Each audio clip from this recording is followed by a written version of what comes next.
இந்த இணைந்த கணிதம் ஒன்று அதில் பகுதி பியில் வந்த வினாக்கள். முதலாவது வினா, அதில் ஏ பகுதி இருபடி சமன்பாட்டில் வந்திருக்கு. பூஜ்ஜியமல்லாத மெய்யெண்கள் ஏ கம பி கம சிக்கு எஃப்எக்ஸ் என்ற ஒரு சார்பு தந்திருக்கு, ஜிஎக்ஸ் என்ற ஒரு சார்பு தந்திருக்கு. சரிதானே? எஃப்எக்ஸின் மூலங்கள் அல்பா பீட்டாண்டு தந்திருக்கு, ஜிஎக்ஸின் மூலங்கள் கேமா டெல்டாண்டு தந்திருக்கு. முதலாவது நிறுவச் சொல்லி கேட்கிறார், எஃப்எக்ஸின் மூலங்கள் மெய்யானவை எனின், எனின் மாத்திரம் எஃப்எக்ஸ் சமன் பூஜ்ஜியங்களின் மூலங்கள் மெய்யானவை எனின், எனின் மாத்திரம் ஜிஎக்ஸ் சமன் பூஜ்ஜியத்தின் மூலங்களும் மெய்யானவை என காட்டுக. இப்போ நாங்கள் என்ன செய்யணுமெண்டா, எஃப்எக்ஸ் சமன் பூஜ்ஜியத்தின் மூலங்கள் மெய்யானவை என்று எடுத்துக்கொண்டு போய் ஜிஎக்ஸ் சமன் பூஜ்ஜியத்தின் மூலங்கள் மெய்யானவை என்று காட்டணும். பிறகு ஜிஎக்ஸ் சமன் பூஜ்ஜியத்தின் மூலங்கள் மெய்யானவை என்று எடுத்து கொண்டு எஃப்எக்ஸ் சமன் பூஜ்ஜியத்தின் மூலங்கள் மெய்யானவை என்று காட்டும். தியரி என்ன? ஒரு இருபடி சமன்பாட்டின் மூலங்கள் மெய்யானவையா இருக்கணுமா இருந்தா அதிண்ட பிரித்து காட்டி டெல்டா பெரிதல்ல சமன் பூஜ்ஜியம். அப்ப நான் என்ன செய்யறேன், எஃப்எக்ஸ் சமன் பூஜ்ஜியம், எஃப்எக்ஸ் சமன் பூஜ்ஜியம் என்றது எக்ஸ் வர்க்கம் சக ஏஎக்ஸ் சக பி, ഇതിന്റെ ഡെൽറ്റ, അത് ഡെൽറ്റ 1 என்று போறோம். ஏ வர்க்கம் சய 4b. அதே மாதிரி மற்ற சமன்பாடு இது எஃப் ஆஃப் எக்ஸ், அடுத்தது ஜி ஆஃப் எக்ஸ், எக்ஸ் வர்க்கம் சக ஏசி எக்ஸ் சக பிசி வர்க்கம். ஜிஎக்ஸ் சமன் பூஜ்ஜியத்தின் பிரித்து காட்டியே எழுதுறேன். டெல்டா 2 பி வர்க்கம் ஏ வர்க்கம் சி வர்க்கம் சய 4 ஏ கொண்டு பிசி வர்க்கம். அப்போ ஏ வர்க்கம் சி வர்க்கம் சய 4 பிசி வர்க்கம்.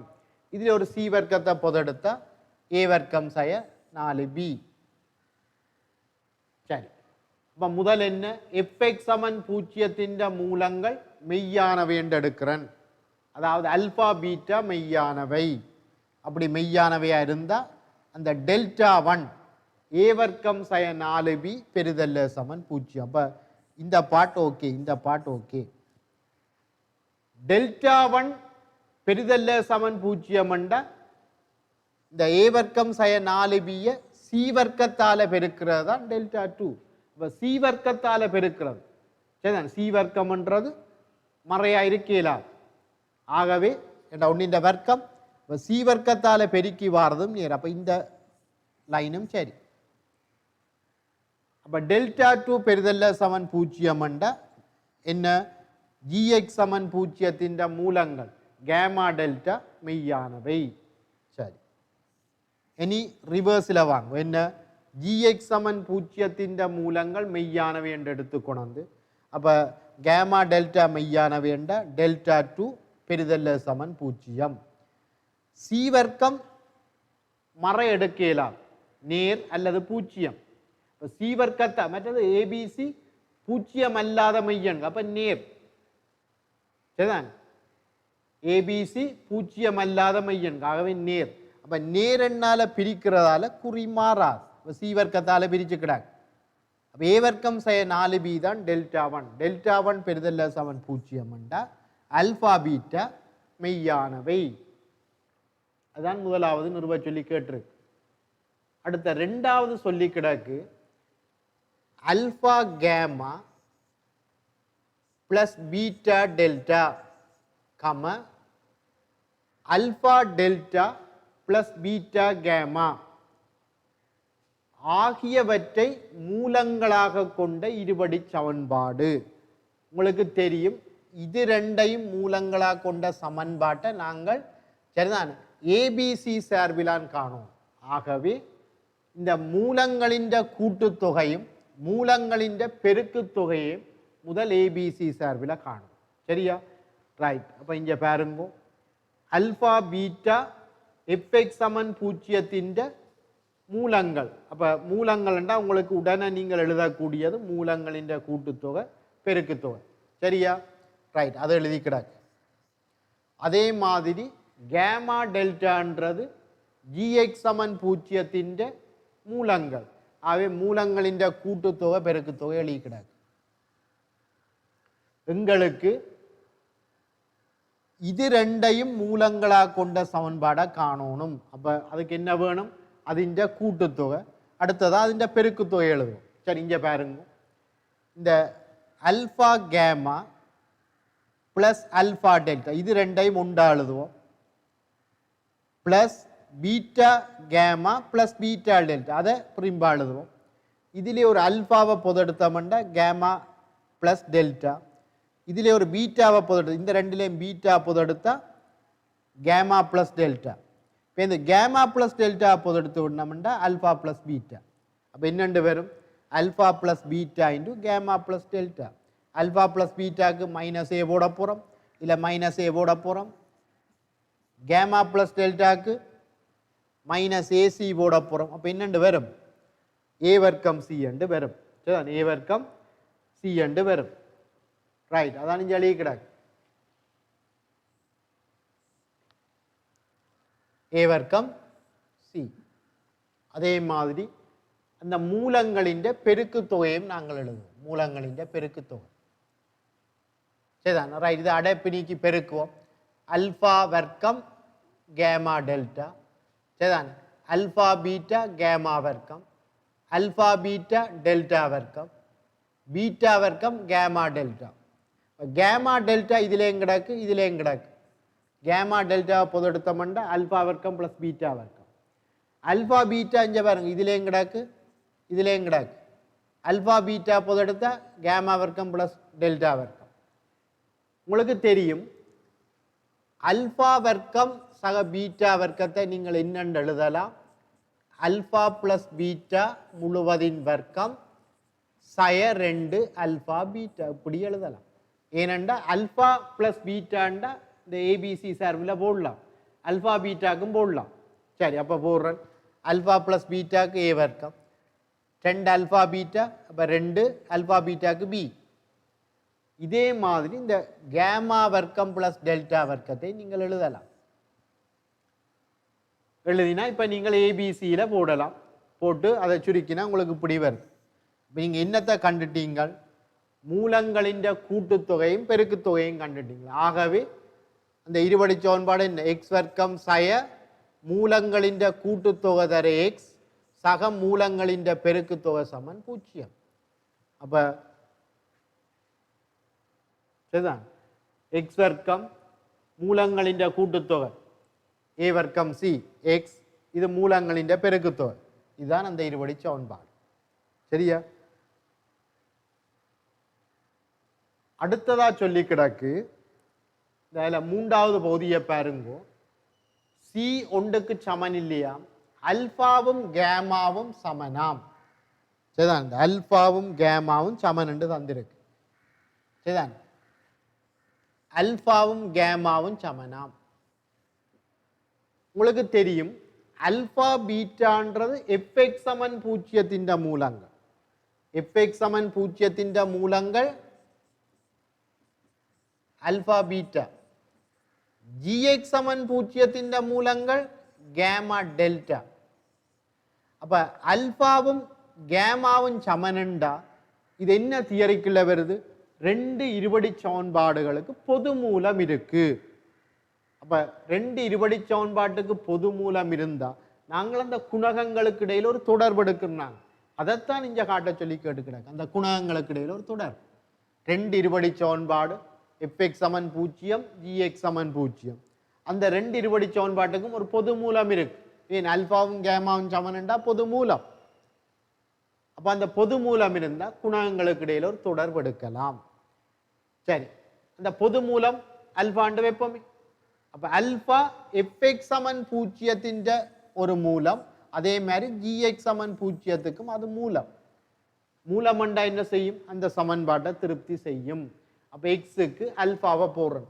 அதான் எஃப் ஆஃப் அல்பா. இதான் எஃப் ஆஃப் அல்பா. எக்ஸுக்கு அல்பாவை போட்டா முதலாம் சமன்பாடு. அடுத்தது g of alphaவும் பூஜ்ஜியம். ரெண்டாம் சமன்பாடு gx ல x க்கு alpha போட்டா பூஜ்ஜியம் திருப்தி செய்யும். g alpha பூஜ்ஜியம்.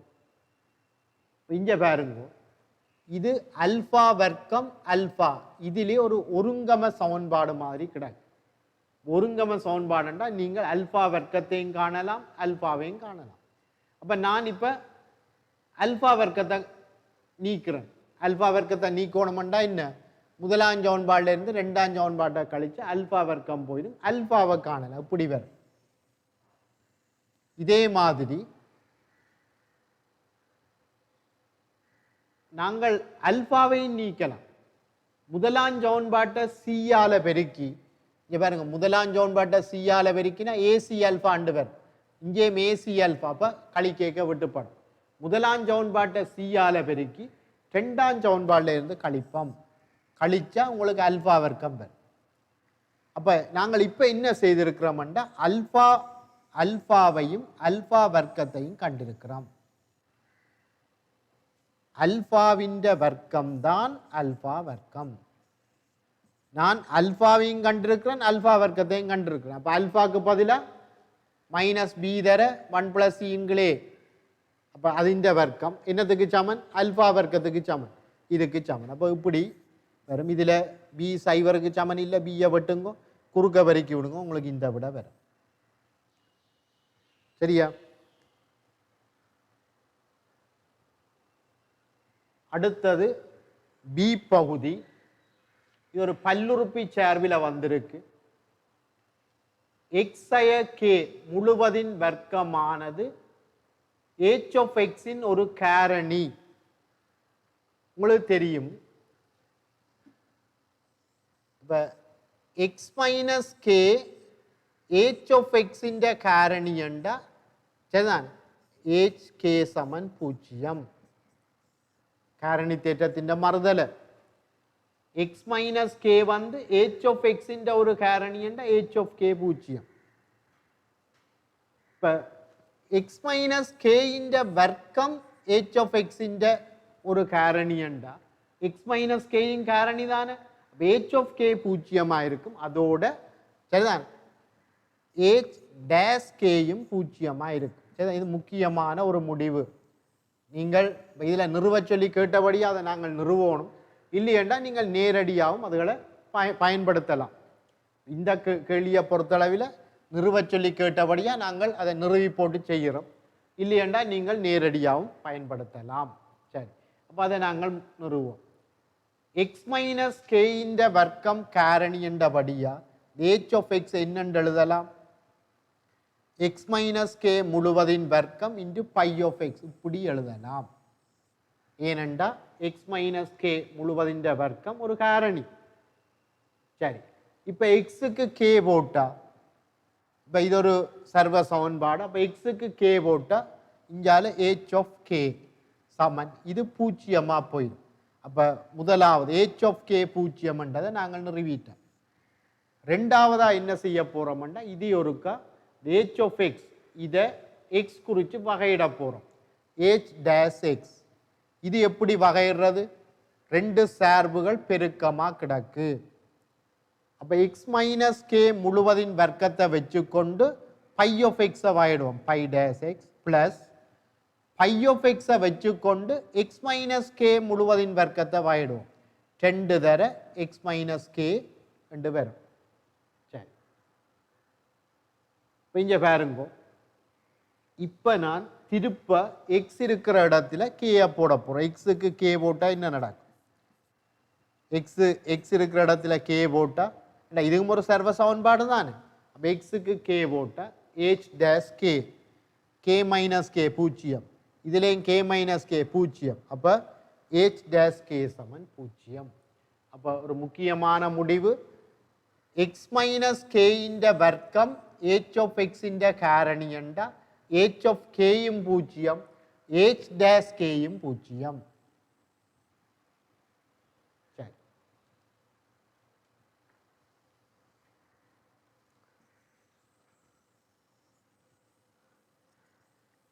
இப்போ எங்களுக்கு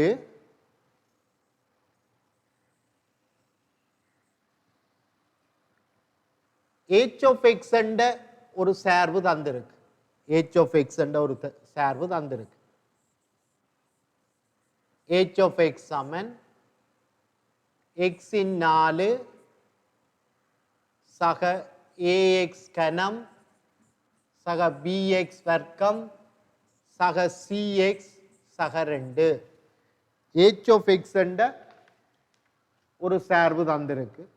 இன்னொரு தரவு தந்திருக்கு என்னென்னா x மைனஸ் 1 வர்க்கம் h of x ஒரு காரணி. அப்போ அந்த தியரியை பார்ப்போம். என்ன x மைனஸ் 1 வர்க்கம் h of x காரணி என்றா முதலாவது h of 1 பூஜ்ஜியம், ரெண்டாவது வகைட்டு போட்டு ஒண்ட போட்டா பூஜ்ஜியம். அப்ப ரெண்டு தொடர்பு நாங்கள் இப்ப எடுக்க போறோம். ஒன்று h of x எக்ஸுக்கு ஒன்று போட்டா பூஜ்ஜியம், அதுதான் நாங்கள் முதல் நிறுவி இருக்கிறோம். அடுத்தது வகைட்டு போட்டு ஒன்று போட்டா பூஜ்ஜியம். சரியா? அப்ப இதை அதைத்தான் இங்க எழுதுறேன். சரியா? ரைட். இப்ப இங்க பாருங்க, h of 1 பூஜ்ஜியம் அந்த சார்பில் உங்களுக்கு h of x என்ற சார்பில் எக்ஸுக்கு ஒன்று போட்டா ஏபிசிக்கு இடையில ஒரு தொடர்பு வரும். எக்ஸுக்கு ஒன்று போட்டா ஏபிசிக்கு இடையில ஒரு தொடர்பு. h of x ஒருக்கா வாயிடுறோம், h dash x வரும். திருப்ப எக்ஸு கொண்டு போட்டா h dash 1 பூஜ்ஜியம், ஏபிசிக்கு இடையில இன்னொரு தொடர். அப்ப மூன்று தெரியாத கணியம் ரெண்டு சமன்பாடு எடுத்திருக்கிறோம். அப்ப இன்னும் ஒரு சமன்பாடு எடுத்தா ஏபிசியையும் காணலாம். சரி, இப்ப இதுல ரெண்டு சமன்பாடு எடுத்துட்டோம். அப்ப இன்னொரு சமன்பாடு எடுக்கிறதுக்கு அவர் ஒரு தரவு தந்திருக்கிறார். இங்க பாருங்க,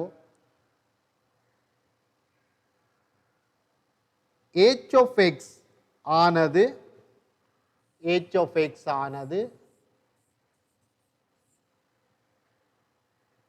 x வர்க்கம் சக 2x இதால வகுக்கேக்க வரும் மீதியில், உங்களுக்கு தெரியும் இதால வகுக்கேக்க ஒரு ஈவு வரும், ஒரு psi of x என்று போடுறேன், ஒரு மீதி வரும்.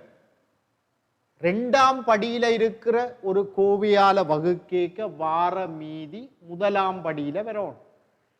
அப்ப அந்த மீதியில உள்ள எக்ஸின் குணகம் உண்டாம். அப்ப நாங்கள் வளமையா ax plus b என்று எழுதுவோம். அப்ப இங்க a ஒன்று தந்திருக்கிறார். அப்ப இதுல ஒரு b என்று போட்டு அதைத்தான் நாங்கள் காணோம். சரிதா? நான் லம்டாண்டு போடுறேன், அதான் எழுதி கிடக்கு.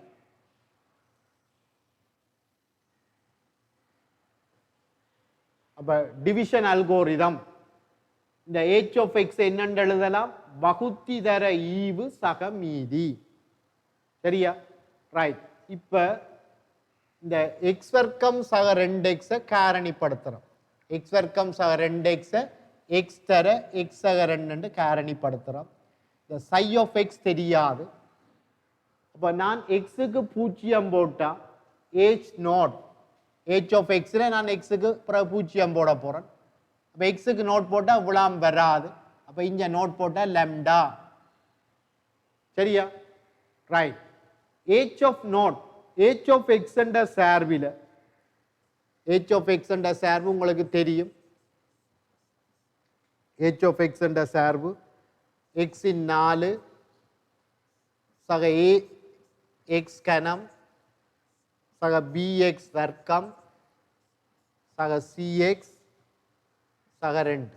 x இன் 4 சக ax கனம் சக bx வர்க்கம் சக cx சக 2. அப்ப இதுல எக்ஸுக்கு நோட் போட்டா இந்த இதுகள் எல்லாம் பட்டுப்பட்டு 2 மட்டும்தான் மிஞ்சும். அதைத்தான் இங்க எழுதியிருக்கோம், h of நாட் 2. அப்ப லம்டா 2 வந்துட்டு. இனி எக்ஸுக்கு -2 போட்டா, இங்க பாருங்க இதுல எக்ஸுக்கு -2 போட்டாலும் இது 0 தானே. அப்ப h of -2 சமன் எக்ஸுக்கு -2 போட்டா -2 பிளஸ் லம்டா, அதான் இங்க எழுதிக்கிறாங்க h of -2. இப்ப இதுல எக்ஸுக்கு -2 போடுவோம். -2 போட்டா 16. சரிதானே? -2 போட்டா 8 சக 4b சய 2c சக 2 சமன் சரிதான் எக்ஸுக்கு சய 2 போட போகிறோம். லெம்டாக்கு ஏற்கனவே 2 கண்டிருக்கிறோம், அந்த 2 கொண்டு இதில் போட்டுக்கிடாங்க. அப்போ இதில் ஏபிசிக்கு இடையில் இன்னொரு தொடர். ஏற்கனவே நாங்கள் ஏபிசிக்கு இடையில் சரிதான் 2 சமன்பாடுகளை நாங்கள் அங்கே எடுத்திருக்கிறோம். சரிதான், முதலாவது சமன்பாடு உங்களுக்கு தெரியும்,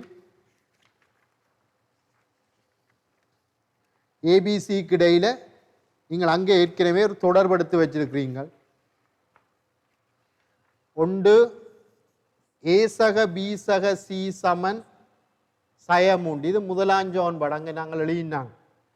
அடுத்தது 3a சக 2b சக சி சமன் சய4, இது 2ஆம் சமன்பாடு. இப்போ இதில் 3வது சமன்பாடு இன்னொன்று எடுத்திருக்கிறோம். 3 தெரியாத கணியம், 3 சமன்பாடு. அப்போ அதில் இருந்து ஏஐயும் பிஐயும் சிஐயும் நீங்கள் காணலாம். சரிதான், சுருக்கி பாருங்க. ஏ 1 பி சய3 சி சய1 வரும். சரியா, ரைட். இப்போ ஹெச் ஆஃப் எக்ஸ் எழுதியாச்சு, ஏபிசி எல்லாம் கண்டாச்சு, ஹெச் ஆஃப் எக்ஸ் தெரியும். இந்த ஒரு கேள்வியில் என்ன சொல்றாருண்டா, கேள்வியை பாருங்க. ஹெச் ஆஃப் எக்ஸை எக்ஸைய ஒன்று முழுவதின் வர்க்கம் into X plus lambda into X plus mu அப்படி ஒரு வடிவத்தில் எழுதட்டான். இதை எக்ஸைய ஒன்று முழுவதின் வர்க்கம் X plus lambda into X plus mu இந்த வடிவத்தில் எழுதட்டாம். எங்களுக்கு ஏற்கனவே அவர் ஒரு தரவு தந்திருக்கிறார். எக்ஸைய ஒன்று முழுவதின் வர்க்கம் ஹெச் ஆஃப் எக்ஸின்ற ஒரு காரணி. இப்போ இங்கே நான் என்ன செய்திருக்கிறேன்டா, அப்போ எக்ஸைய ஒன்று ஒரு காரணியாக இருக்கு. அப்போ இதை எக்ஸைய ஒன்று தர இப்படி எழுதலாம், இது மனதால் எழுதலாம், இதை மனதால் நீங்கள் எழுதலாம். சரிதான், இதை எக்ஸின் 4 வேணுமெண்டா இதில் என்ன வரணும், எக்ஸ் கணம். அடுத்தது எக்ஸ் கணத்தை சமப்படுத்து சய எக்ஸ் கணம். அப்போ 2x கணம் வேணும், அப்போ இதில் 2x வர்க்கம் வேணும். இப்படி நீ எழுதி கொண்டு போகலாம். சரிதான், ரைட். பிறகு தெரியும் இதில் இன்னும் ஒரு எக்ஸே ஒன்றை காரணிப்படுத்தலாம். அப்போ அதை எக்ஸே ஒன்றை வெளியில் எடுக்கிறேன். அப்போ எக்ஸே ஒன்றின் வர்க்கம், இது எக்ஸா ஒன்று தர எக்ஸா 2. அப்போ அவர் சொன்ன வடிவத்தில் எழுதுறேன். இல்லையண்டா நீ இதை இப்படியும் செய்யலாம். இங்கே பாருங்க, h of x உங்களுக்கு தெரியும், எக்ஸின் 4 சக எக்ஸ் கணம் சய 3x வர்க்கம் சய எக்ஸ் சக 2. இந்த h of x நாங்கள் என்ன செய்யலாம்டா, எங்களுக்கு ஏற்கனவே தெரியும் எக்ஸைய ஒன்று முழுவதின் வர்க்கம் ஒரு காரணி, அதிண்ட விரிவெழுதின எக்ஸ் வர்க்கம் சய 2x சக 1. இது 4ஆம் படி சார்பு. அவை இஞ்சாலை 4ஆம் படியில் எழுதுவோம். அப்படி எழுதேக்க எக்ஸின்ற 4ஆம் அடுக்கின்ற குணகத்தை முதலே சமப்படுத்தி எழுது. அப்போ இதில் ஒரு எக்ஸ் வர்க்கம் தான் வரும். அடுத்தது எக்ஸ், அது ஒரு எல்எக்ஸ் என்று போடுவோம். அடுத்த நம்பரையும் சமப்படுத்தி எழுது. மாறிலி உறுப்பை சமப்படுத்தினா இங்கே 2 வரணும். அப்போ இதில் 1 கிடக்கு, இதில் 2 தான் எழுதுவோம். இப்போ நீ எல்லாம் கண்டா சரி, எல்லாம் காண்றதுக்கு சரியா எக்ஸ் கணத்தின் குணகத்தை சமப்படுத்து.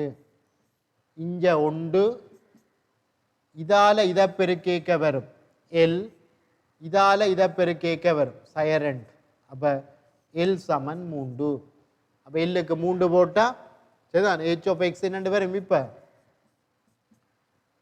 இது எக்ஸை 1 வர்க்கம், எல்லுக்கு 3 போட்டியண்டா எக்ஸ் வர்க்கம் சக 3x சக 2. அப்போ இதே மாதிரி வரும். இனி பளவு மாதிரி அங்கே எழுதலாம். சரியா, ரைட். அடுத்த கேள்வி இந்த சேர்மானத்தில் வந்திருக்கு. போட்டி ஒன்றில் 5 கலவன் பாடசாலைகள் பங்கு கொள்கின்றன. ஒவ்வொரு பாடசாலையும் ஓர் ஆண் பிள்ளையையும் ஓர் பெண் பிள்ளையையும் போட்டிக்கு அனுப்புகிறது. அப்ப 5 பாடசாலை இருக்கு. ஒவ்வொரு பாடசாலையும் ஒரு ஆண் பிள்ளையையும் ஒரு பெண் பிள்ளையையும் போட்டிக்கு அனுப்புது. சரிதான். அப்ப 10 பேரை அனுப்பினோம். அந்த 10 போட்டியாளர்களில் இருந்து 4 பேர்களை கொண்ட குழு ஒன்றை தெரிவு செய்ய வேண்டி உள்ளது. எங்களுக்கு தெரியும், சரிதான், மொத்தமா 5 ஆண்கள் இருப்பினும். ஏண்டா ஒவ்வொரு பாடசாலையும் ஒரு ஆணை அனுப்பும், ஒரு பெண்ணை அனுப்பும். அப்ப 5 பாடசாலைகள் 5 ஆண்கள் இருப்பினும், சரிதான், 5 பெண்கள் இருப்பினும். எங்களுக்கு இந்த 4 பேரை தான் எடுக்கணும். 10 பேர். அந்த 10 பேர்ல 4 பேரை தெரியும். முதலாவது சொல்லி கிடக்கு 2 ஆண் பிள்ளைகளும் 2 பெண் பிள்ளைகளும் இடம்பெற வேண்டிய போது. அப்ப நாங்கள் மொத்தம் 5 ஆண்கள், அதுல 2 ஆண்களை எடுப்போம். மொத்தம் 5 பெண்கள், அதுல 2 பெண்களை எடுப்போம். 5C2 தர 5C2. சரியா? ரைட். அப்ப இதை சுருக்கினீங்களா 102 வரும். 5C2 10, 10 தர 10 100. சரியா? ரைட். அடுத்த 2வது பாருங்கோ, குறைந்தது ஒரு பெண் பிள்ளையாவது இடம்பெற வேண்டிய போது. குறைந்தது ஒரு பெண் பிள்ளையாவது இடம்பெறணும்டா நாங்கள் மொத்த எண்ணிக்கையை பார்ப்போம். அதாவது இத்தனை ஆண்கள் இருக்கணும், இத்தனை பெண்கள் இருக்கணும்ன்ற கட்டுப்பாடு இல்லாம மொத்த எண்ணிக்கை மொத்தம் 10 பேர், அதில் 4 பேரை தெரிகிறது. அந்த எண்ணிக்கை 10C4. இதில் எல்லாம் ஆண்களா இருக்கிற எண்ணிக்கை. அப்ப ஆண்கள்ல இருந்து 4 பேரை தெரியணும். 5C4. இதை கழிச்சு விட்டா மிச்சத்தில் குறைந்தது ஒரு பெண்ணாவது இடம்பெறுவார். அப்ப அதுதான் இங்கே எழுதிக்கிறார். இது மொத்த வழி 5C4, எல்லாம் ஆண்களா இருக்கிற வழி. அப்ப கழிச்சு விட்டா குறைந்தது ஒரு பெண்ணாவது இருக்கிற வழி வரும். அடுத்த 3வது, ஒரு பாடசாலையில் இருவரும் 2 பாடசாலைகளில் ஒருவர் வீதமும் இடம்பெற வேண்டிய போது. எங்கள்கிட்ட 5 பாடசாலை இருக்கு. அப்ப அந்த 5 பாடசாலையில ஒரு பாடசாலையை எடுப்போம். சரிதான். அந்த ஒரு பாடசாலையில 2 பேர் இருப்பினும் அந்த 2 பேர்ல 2 பேரையும் எடுப்போம். 2 பேர் எடுத்துட்டோம். சரிதான். இன்னும் 2 பேர் எடுக்கும். அப்ப 5 பாடசாலையில ஒரு பாடசாலை எடுத்துனாங்க. இன்னும் 4 பாடசாலை இருக்கு. அந்த 4 பாடசாலைகள்ல 2 பாடசாலைகளை எடுத்து அந்த 2 பாடசாலைகளையும் ஒவ்வொரு பாடசாலையில ஒருவர் வீதம் எடுக்கிறோம். அப்ப ஒரு பாடசாலை எடுத்து அதுல 2 பேர் இருக்கு. அந்த 2 பேர்ல ஒரு ஆள். மற்ற பாடசாலையில 2 பேர் இருக்கு. அந்த 2 பேர்ல ஒரு ஆள். சரிதான். அப்ப இந்த இதுல வட்டம் போடுறது பாடசாலைகளை தெரிவு செய்தது, மற்றது அந்த பாடசாலையில் இருக்கிற ஆட்களை தெரிவு செய்தது. சரியா? அடுத்த 4வது சொல்லி கிடக்கு. 4வது பாருங்கோ, எந்த ஒரு பாடசாலையின் 2 பிள்ளைகள் ஒன்றாக இடம்பெற முடியாத போது. அப்ப அந்த ஒரு பாடசாலையில இருக்கிற 2 பேர், ஒரு ஆண் பிள்ளையும் ஒரு பெண் பிள்ளையும் ஒரு பாடசாலை அனுப்பினது, ஒவ்வொரு பாடசாலை, அந்த 2 பேரும் ஒரே குழுவுக்குள்ள வரையலாம். அப்ப என்ன செய்வோம்? சரி, இப்ப நான் 5 பாடசாலை இருக்கு. அந்த 5 பாடசாலைகள்ல 4 பாடசாலையை எடுப்போம். சரிதான். எல்லா பாடசாலையிலும் இந்த ஆக்கள் எடுக்கலாம். எடுக்க வேண்டியது 4 பேர். பாடசாலைகளே 5 இடம். 5 பாடசாலைகள்ல இருந்து 4 பாடசாலைகளை தெரியும். ஒவ்வொரு பாடசாலையிலையும் 2 பேர் இருப்பினும் அந்த 2 பேர்ல ஒரு ஆள் ஒரு பாடசாலை. அடுத்த பாடசாலையில 2 பேர் ஒரு ஆள். அடுத்த பாடசாலையில 2 பேர் ஒரு ஆள். அடுத்த பாடசாலையில 2 பேர் ஒரு ஆள். அப்ப இப்படி நாங்கள் தெரிஞ்சோம்னா சரிதான். அந்த குறித்த பாடசாலையில் இருக்கிற ரெண்டு பேரும் வரமாட்டின உண்டா வரமாட்டின. இதை இன்னொரு வழியிலையும் செய்யலாம். இங்க பாருங்க, இப்படி வகையா போறேன். என்ன, நான் 4 பேரை எடுக்க போறேன். அந்த 4 பேர்ல 4 ஆண்கள் பெண்கள் வரும் இல்லை. 4 பேர் எடுக்க போறோம் 10 பேர்ல. அதில் 4 ஆண்களா இருக்கலாம், அல்லது 3 ஆண்கள் 1 பெண், அல்லது 2 ஆண்கள் 2 பெண், 1 ஆண் 3 பெண்கள், ஆண்களை வரும் இல்லை 4 பெண்கள். இப்படி சரிதான் 5 வகைகளா நாங்கள் எடுக்கலாம். சரி, அப்ப முதலாவது வகையில பிரச்சனை இல்லை. சரிதான். ஏன் 4 ஆண்கள் என்றபடியா சரிதான். கட்டாயமா ஒரு பாடசாலை 2 ஆண்கள் அனுப்பியில்லை. அப்ப 4 ஆண்களும் வேற வேற பாடசாலைகளை சேர்ந்தவையை தான் இருப்பினும். ஆகவே 5 ஆண்கள் இருக்கணும், அதுல 4 பேர். முதலாவது சரி. அடுத்த 2வது வகையை பாருங்க. 3 ஆண்கள், எங்கள்கிட்ட 5 பாடசாலைகள் இருக்கு. சரி, அந்த 5 பாடசாலைகள்ல இருந்து 5 ஆண்கள் வந்திருப்பினோம். அந்த 5 ஆண்கள்ல 3 பேர் எடுக்கிறோம். 5C3. அப்ப 3 ஆண்களை எடுத்தா அந்த 3 பேரும் 3 பாடசாலைகளை சேர்ந்தாக்களா இருப்பினோம்.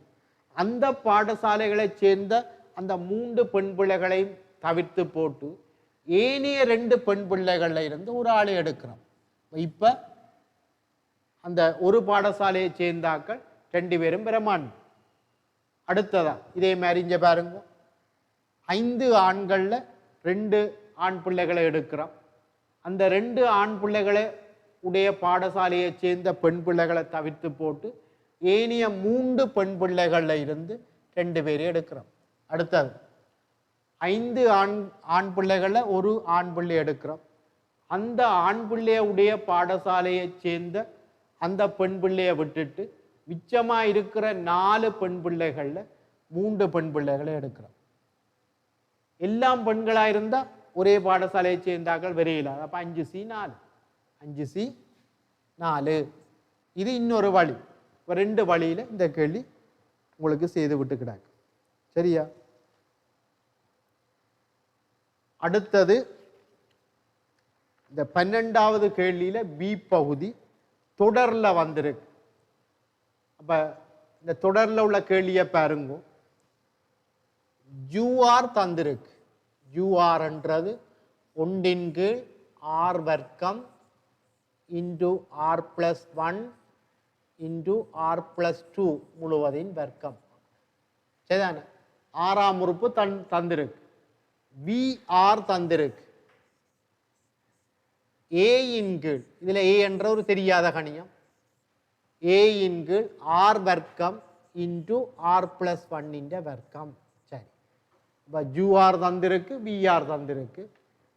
UR சமன் VR மைனஸ் VR+1 ஆக இருக்கக்கூடிய மாதிரி ஏ காணட்டாம். அப்ப நான் என்ன செய்ய போறேன், இந்த URக்கு கொண்டு போடுறேன். UR என்னன்னு தந்திருக்கிறார், VR தந்திருக்கிறார், கொண்டு போடுறேன் VRக்கு.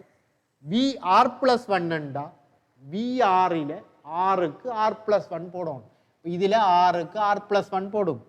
அப்ப A இன் கீழ் R+1 இன் வர்க்கம், Rக்கு R+1 போட்டா R+2 2 வர்க்கம்.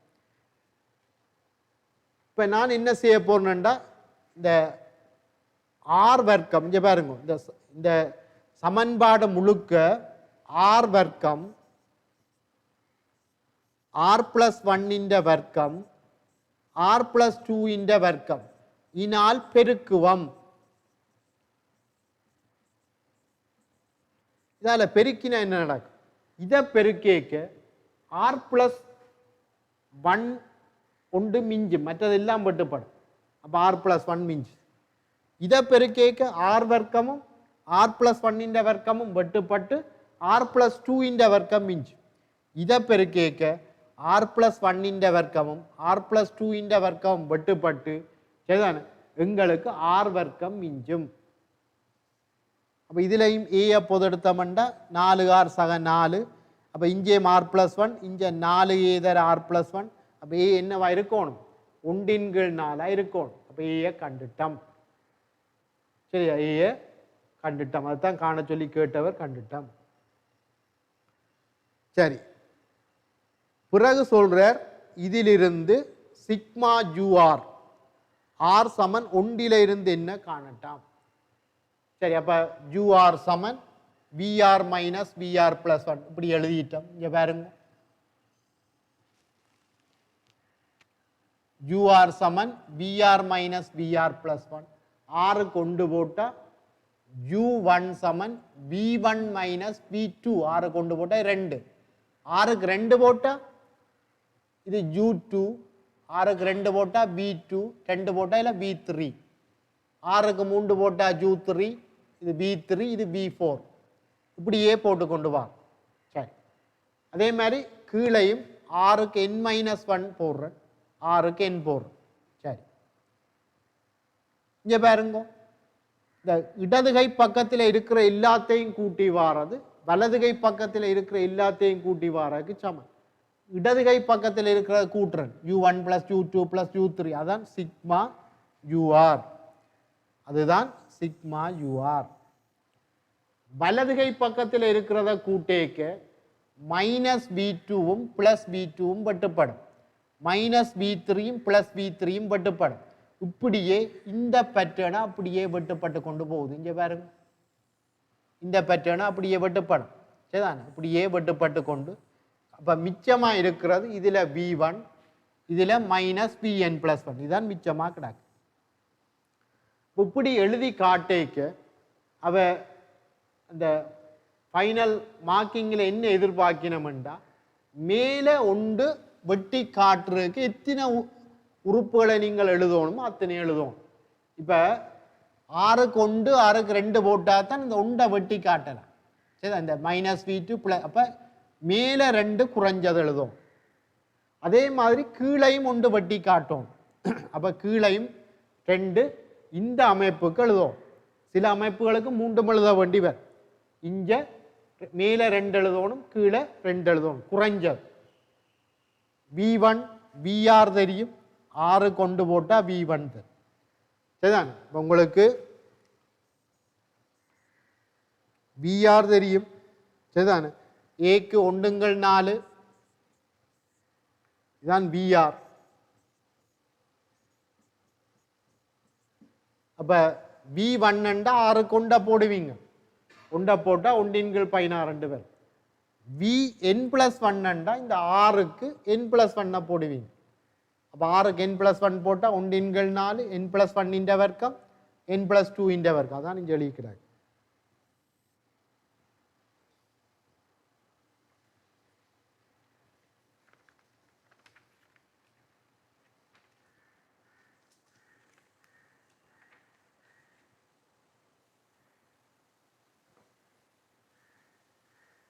சரி, பிறகு சொல்றார் முடிவில் தொடர் சிக்மா யூஆர் ஒருங்குகின்றதென காட்டி. ஒரு தொடர் ஒருங்குகிறதுக்கு என்ன வரவிலக்கணம்? ஒரு தொடரின் முதல் எண் உறுப்புகளின் கூட்டுத்தொகை, அதான் என்னாவது பகுதி கூட்டுத்தொகை என்றதை சொல்றது. சிக்மா யூஆர் ஆர் சமன் 1 இருந்தேன். இதை சொல்றது ஒரு தொடரின் என்னாவது பகுதி கூட்டுத்தொகை. அப்ப இந்த பகுதி கூட்டுத்தொகை என் முடிவிலிக்கு போகேக்க இந்த பகுதி கூட்டுத்தொகை ஏதாவது ஒரு மெய்யெண்ணுக்கு போகுமெண்டா நாங்கள் சொல்லுவோம் இந்த தொடர் ஒருங்கும். அப்படி ஒரு மெய்யெண்ணுக்கு போகாட்டி முடிவிலிக்குத்தான் போகுமெண்டில்லை. உதாரணமா இந்த தொடரை பார்த்தீங்களா, இது முடிவிலிக்கு போகாது, ஆனா தொடர் ஒருங்காது.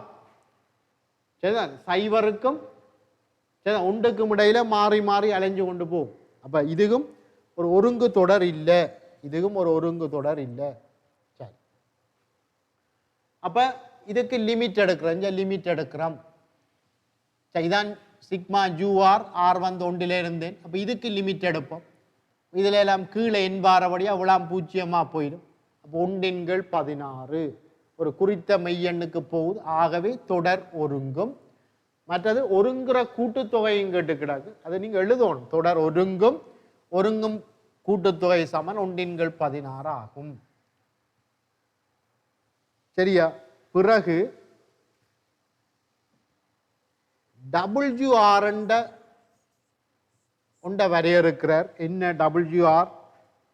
UR plus UR plus 1 இப்படி வரையறுக்கிறார்.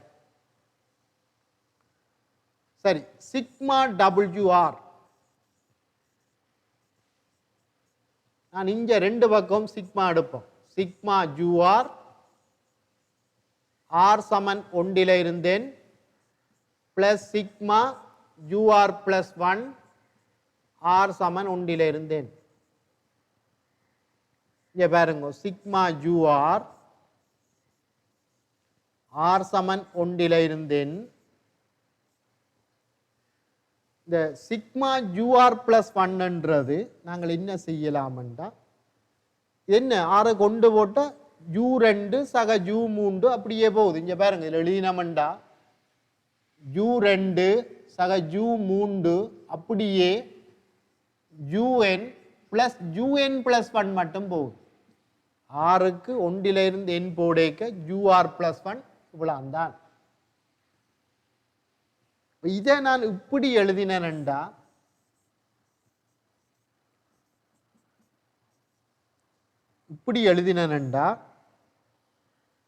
இதுல U1 இல்லை, நான் மேலதிகமா எழுதிட்டேன். அப்ப அதை கழிக்கணும். U1 UN பிளஸ் 1 இதுல ஆறுக்கு n போடேக்க UN பிளஸ் 1 அது இதுல எழுதேன். அப்ப அதை கூட்டம்.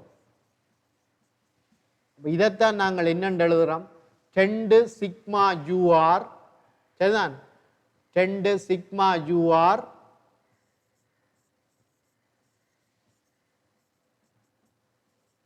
Minus U1 plus UN plus 1 இப்படி எழுதலாம்.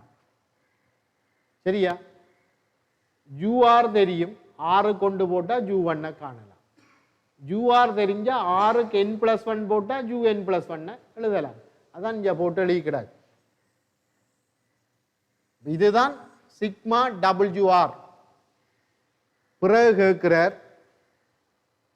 சிக்மா WR R வந்து 1 இருந்து முடிவிலி, இந்த முடிவில் தொடர் ஒருங்குகின்றதென உயிர்த்தறிந்து, சரிதானே, அதிண்ட கூட்டுத்தொகையை காண. அப்ப இதுக்கு லிமிட் எடுங்க. இதுக்கு லிமிட் எடுத்தா இது சைவர், மாறிலிக்கு லிமிட் எடுத்தா மாறிலி. அப்ப 1/18 இது ஏற்கனவே நாங்கள் கண்டிருக்கிறோம். 1/16 வந்து அப்ப 2 தர 1/16 இதை சுருக்கிறீங்கள் 5/72. அப்ப இந்த W1 W2 என்றது ஒரு தொடர், அதிண்ட என்னாவது பகுதி கூட்டுத்தொகை தான் சிக்மா WR. என் முடிவிலிக்கு போய்க்க இது குறித்த ஒரு மெய்யெண்ணுக்கு போகுது. அவை தொடர் ஒருங்கும். அந்த ஒருங்குற கூட்டுத்தொகை வந்து 5/72. ஒருங்குற அந்த கூட்டுத்தொகை வந்து 5/72. சரியா? ரைட். அடுத்தது 13வது கேள்வி. இந்த சிக்கலன்கள்ல இருக்கு, அதுல முழுமையா சிக்கலன் தான். சரி,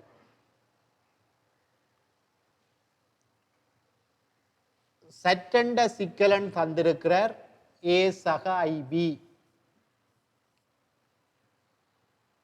முதல் சொல்றார் மட்டு சற்ற வரையறுக்க சொல்லி. மட்டு சற்றண்டா என்னென்று நாங்கள் வரையறுத்திருக்கிறோம். வர்க்க மூலம் A வர்க்கம் சக B வர்க்கம், இதுதான் மட்டு செட். அடுத்தது உடன்புணரி செட் பார், இதை வரையறுக்க சொல்றார் A மைனஸ் IB, இப்படி வரையறுக்கப்பட்டிருக்கு. அடுத்ததா இந்த செட் பார் மட்டு செட் வர்க்கம் என்று நிறுவ சொல்லி சொல்றார். எங்களுக்கு தெரியும் செட்ன்றது A சக IB, செட்ன்றது A சக IB, செட் பார்ன்றது A சக IB. ஒருக்கா கூட்டலா கிடக்கு, ஒருக்கா கழித்தலா கிடக்கு. ஆகவே A வர்க்கம் சய I வர்க்கம் B வர்க்கம். I வர்க்கத்துக்கு -1 போடுவோம். அப்ப A வர்க்கம் சக B வர்க்கம். இதுதான் என்ன? மட்டு சட்டின் வர்க்கம். சரியா? இன்னொன்று நிறுவ சொல்லி கேட்கிறார். செட் ப்ளஸ் செட் பார். எங்களுக்கு தெரியும் செட்ன்றது ஏச ஐபி, செட் பார்ன்றது ஏச ஐபி, ரெண்டையும் கூட்டினா ப்ளஸ் ஐபியும் மைனஸ் ஐபியும் வெட்டுப்படும். அப்போ 2a. ஏ என்றது என்ன? சிக்கலன் செட்டின் மெய்ப்பகுதி, ரியல் பார்ட் ஆஃப் செட். அப்போ 2 ரியல் பார்ட் ஆஃப் செட். இதைத்தான் நாங்கள் காட்ட சொல்லி கேட்குறார். இது வளமையான எங்களோட நோட்ஸில் இருக்கிற சில தியரி. அடுத்ததா பாருங்கோ,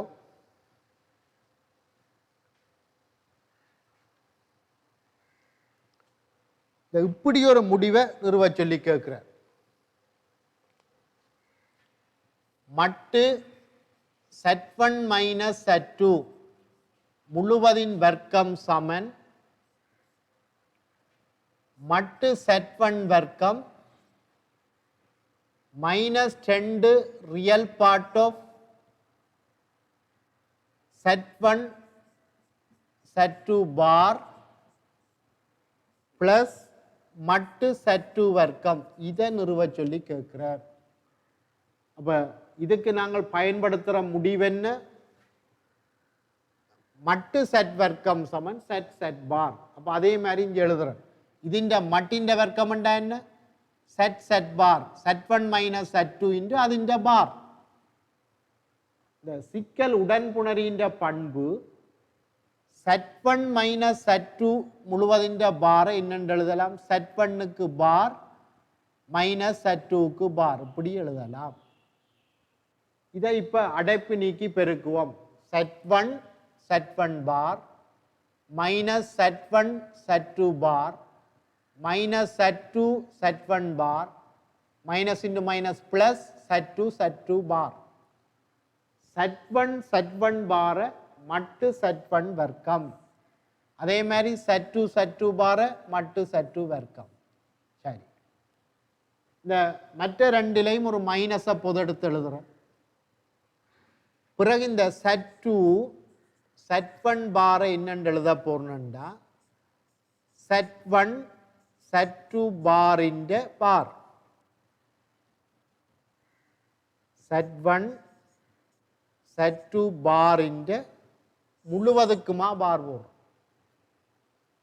இப்போ இது என்னென்று எழுதலாம்? set1ൻ്റെ பார் set2 பாரிൻ്റെ பார். set2 பாரிൻ്റെ பாருன்னா set2. இப்போ set1க்கு பார் சரியா வரும். இப்போ இதை இப்படி எழுதுறேன். அதாவது இது செட்2, இது அதிൻ്റെ பார். இது செட்1 செட்2 பார், இது அதிൻ്റെ பார். செட் பிளஸ் செட் பார் என்ன? 2 ரியல் பார்ட் ஆஃப் செட். அப்போ இது என்னென்று எழுதுவீங்க? 2 real part of zed one zed two பார். சரியா? ரைட். இப்போ இதே மாதிரி நான் இதுக்கும் முடிவெழுதலாம். என்ன? 1 மைனஸ் செட்1 செட்2 பார். ഇതിൻ്റെ വർക്കத்துக்கும் இதே மாதிரி நான் எழுதலாம். முதல் எழுதின மேல் இங்கே செட்1க்கு பதிலாக உண்டு கிடக்கு. இப்போ செட்1க்கு உண்டு, செட்2க்கு செட்1 செட்2 பார் கிடக்கு.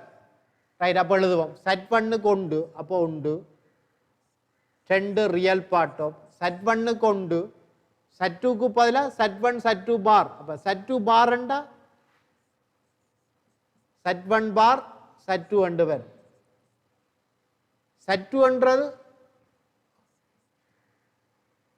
மட்டு செட்1 செட்2 பார் അതിൻ്റെ വർക്കം. முதல் முடிவை பாவிச்சு இதுக்கு எழுதுறேன். செட்1க்கு பதிலாக உண்டு கிடக்கு, செட்2க்கு பதிலாக செட்1 செட்2 பார் கிடக்கு. அப்போ முதலாவது அந்த முடிவில் போடுங்க. செட்1க்கு உண்டு போடுங்க, செட்2க்கு பதிலாக செட்1 செட்2 பாரா போடுங்க. போட்டால் இப்படி வரும். சரி, இப்போ அடுத்தது இங்கே பாருங்க, ஒரு ஒரு சமநிலை ஒன்று நிறுவ சொல்லி கேட்குறார். சரி, அப்போ இதிலேருந்து தொடங்குறேன். இந்த மட்டு வந்து ஒரு நாளும் மரப்பெருமானத்தை எடுக்காது. ஆகவே இப்படி வர்க்கம் போடலாம். சும்மா எல்லாத்துக்கும் இப்படி எழுத இயலாது. இப்போ ஏ பியை விட சின்னனண்டா நாங்கள் அடுத்த வரியில் ஏ வர்க்கம் சிறிது பி வர்க்கம் என்று எழுத இயலாது. அப்படி எழுதணுமா இருந்தால் இந்த ஏயும் பியும் மறை இல்லாமல் இருக்கும், நேராக இருக்கும், பூஜ்ஜியத்துக்கும் எழுதலாம். சரிதாங்க? பூஜ்ஜியத்துக்கும் எழுதலாம். மறை இல்லாமல் இருக்கும். மறை இல்லாமல் இருந்தால் தான் நாங்கள் இப்படி எழுதலாம். சரியா? ரைட்.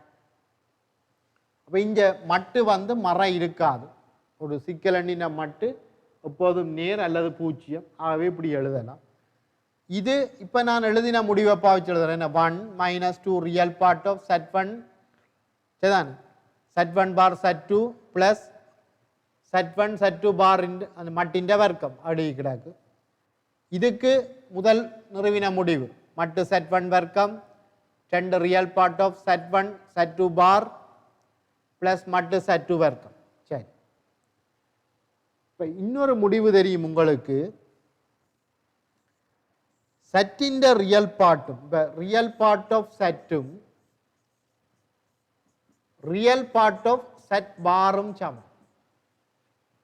அப்போ அதே மாதிரி real part of Z1 bar Z2வும் real part of Z1 Z2 bar இதுவும் சமனா இருக்கு. மீன் இதுக்கு பார் எடுத்தா இது வரும். இதுக்கு பார் எடுத்து பாருங்க. Z1 பார் பார் Z1 Z2 பார். அப்ப ഇതിന്റെയും ரியல் பார்ட் சமன். அப்ப இது ரெண்டும் ரியல் பார்ட் சமன் என்றா என்ன நடக்கும்? சரி, இது அப்படியே வெட்டுப்படும். அதைத்தான் சொல்லிக்கிறாங்க. ரெண்டும் வெட்டுப்பட்டா இதுவும் அப்படியே இல்லாம போயிடும். இப்ப மிச்சம் என்ன? ஒன்று. சரிதானே? இது 5ஆல 1 வாரன் மைனஸ் மட்டு Z1 வர்க்கம் மைனஸ் மட்டு Z2 வர்க்கம் பிளஸ் மட்டு Z1 வர்க்கம் இன்டு மட்டு Z2 வர்க்கம் சிறிது பூஜ்ஜியம். இதை எப்படி காரணிப்படுத்தலாம்? இது A வர்க்கம் செய்ய B வர்க்கம் வடிவத்தில் இருக்கு. அப்போ ஒருக்கா கூட்டல் எழுதலாம், ஒருக்கா கழித்தல் எழுதலாம். அதே மாதிரி தான் இதை. சரி, ஒருக்கா கூட்டலாளி கிடாக்கு, ஒருக்கா கழித்தலாளி கிடாக்கு. சரி, எங்களுக்கு தெரியும் இந்த 1 பிளஸ் மட்டு Z1 நேர், அதே மாதிரி 1 பிளஸ் மட்டு Z2 நேர். ஒரு சமநிலைக்கு நேர் எண்ணால பிரிச்சா அந்த குறி மாறாது. அப்ப இந்த ரெண்டாலையும் பிரிச்சிருக்கிறோம். இதெல்லாம் நேர் சமநிலையின் 2 பக்கம் பிரிச்சிருக்கிறோம். சரி, அப்ப இதைத்தான் அங்க அவர் நிறுவ சொல்லி கேட்கிறார். சரியா? ரைட். அந்த எனின் மாத்திரம்னா இந்த குறியீடு போட்டு எழுதணுமா? இந்த குறியீடு போட்டு எழுதணும். 2 பக்கம் நாங்கள் அதை நிறுவோம். சரி, அடுத்தது Z1 Z2விற்கு பொருத்தமான பிரதியீட்டை பயன்படுத்தி. சரிதானே? ரைட். அப்ப அடுத்த பாட்டை பாருங்க. Z1 Z2க்கு பொருத்தமான பிரதியீட்டை பாய்ப்போம். சரி, இப்போ எங்களுக்கு இந்த செட் வந்து 2iக்கு சமன் இல்லை என்று தந்திருக்கு. ஆகவே நான் இந்த மட்டு இங்க பாருங்க பிள்ளைகளே, 1 சக 2i இன்டு செட் கீழே செட் மைனஸ் 2i இது ஒன்றை விட சின்னன். இந்த மட்டின் பண்பு இப்படி பிரிச்சு போட்டு மட்டு எடுக்கிறது, தனித்தனியா மட்டு எடுத்து பிரிக்கலாம். 1 பிளஸ் 2i செட் கீழே மட்டு set minus 2i less than 1. மற்றது செட் வந்து 2iக்கு சமன் இல்லை என்று தந்திருக்கு. கீழே வந்தாலே சமன் இல்லைத்தான். அப்போ ஆகவே நாங்கள் சமனிலின் 2 பக்கமும் ஒரு நேர்கணியத்தால பெருக்கலாம். இப்போ மட்டு செட் மைனஸ் 2iயால பெருக்கிக்கிடாது. சமனிலின் 2 பக்கமும் இந்த மட்டால பெருக்கிக்கிடாது. சரியா? ரைட். இப்போ இந்த இதில் இருக்க 2i இதில் ஒரு மைனஸை போட்டுட்டு எனக்கு தெரியும் 2i பார் என்னத்துக்கு சமன்? Minus 2i. ஐக்கு பார் எடுத்தா மைனஸ் i. இப்போ 2i பார் மைனஸ் 2i. அப்போ இதில் ஒரு மைனஸை போட்டுட்டு 2i பார் என்று எழுதுறோம். அப்போ மைனஸ் 2i இது ப்ளஸ்ஸாக போயிடும் 2i. சரியா வரும்? சரி, அப்போ இப்போ அந்த முதலுள்ள கேள்வியை பாருங்க. முதலுள்ள தியரி சரிதானே? என்ன தியரி? மட்டு 1 மைனஸ் Z1 Z2 பார். இந்த முதலுள்ள தியரி இருக்கா பாருங்க.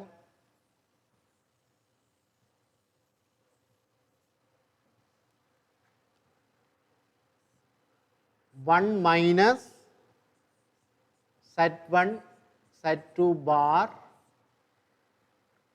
சிறிது Z1 minus Z2 இப்படி இருந்த ஆயின் மாத்திரம்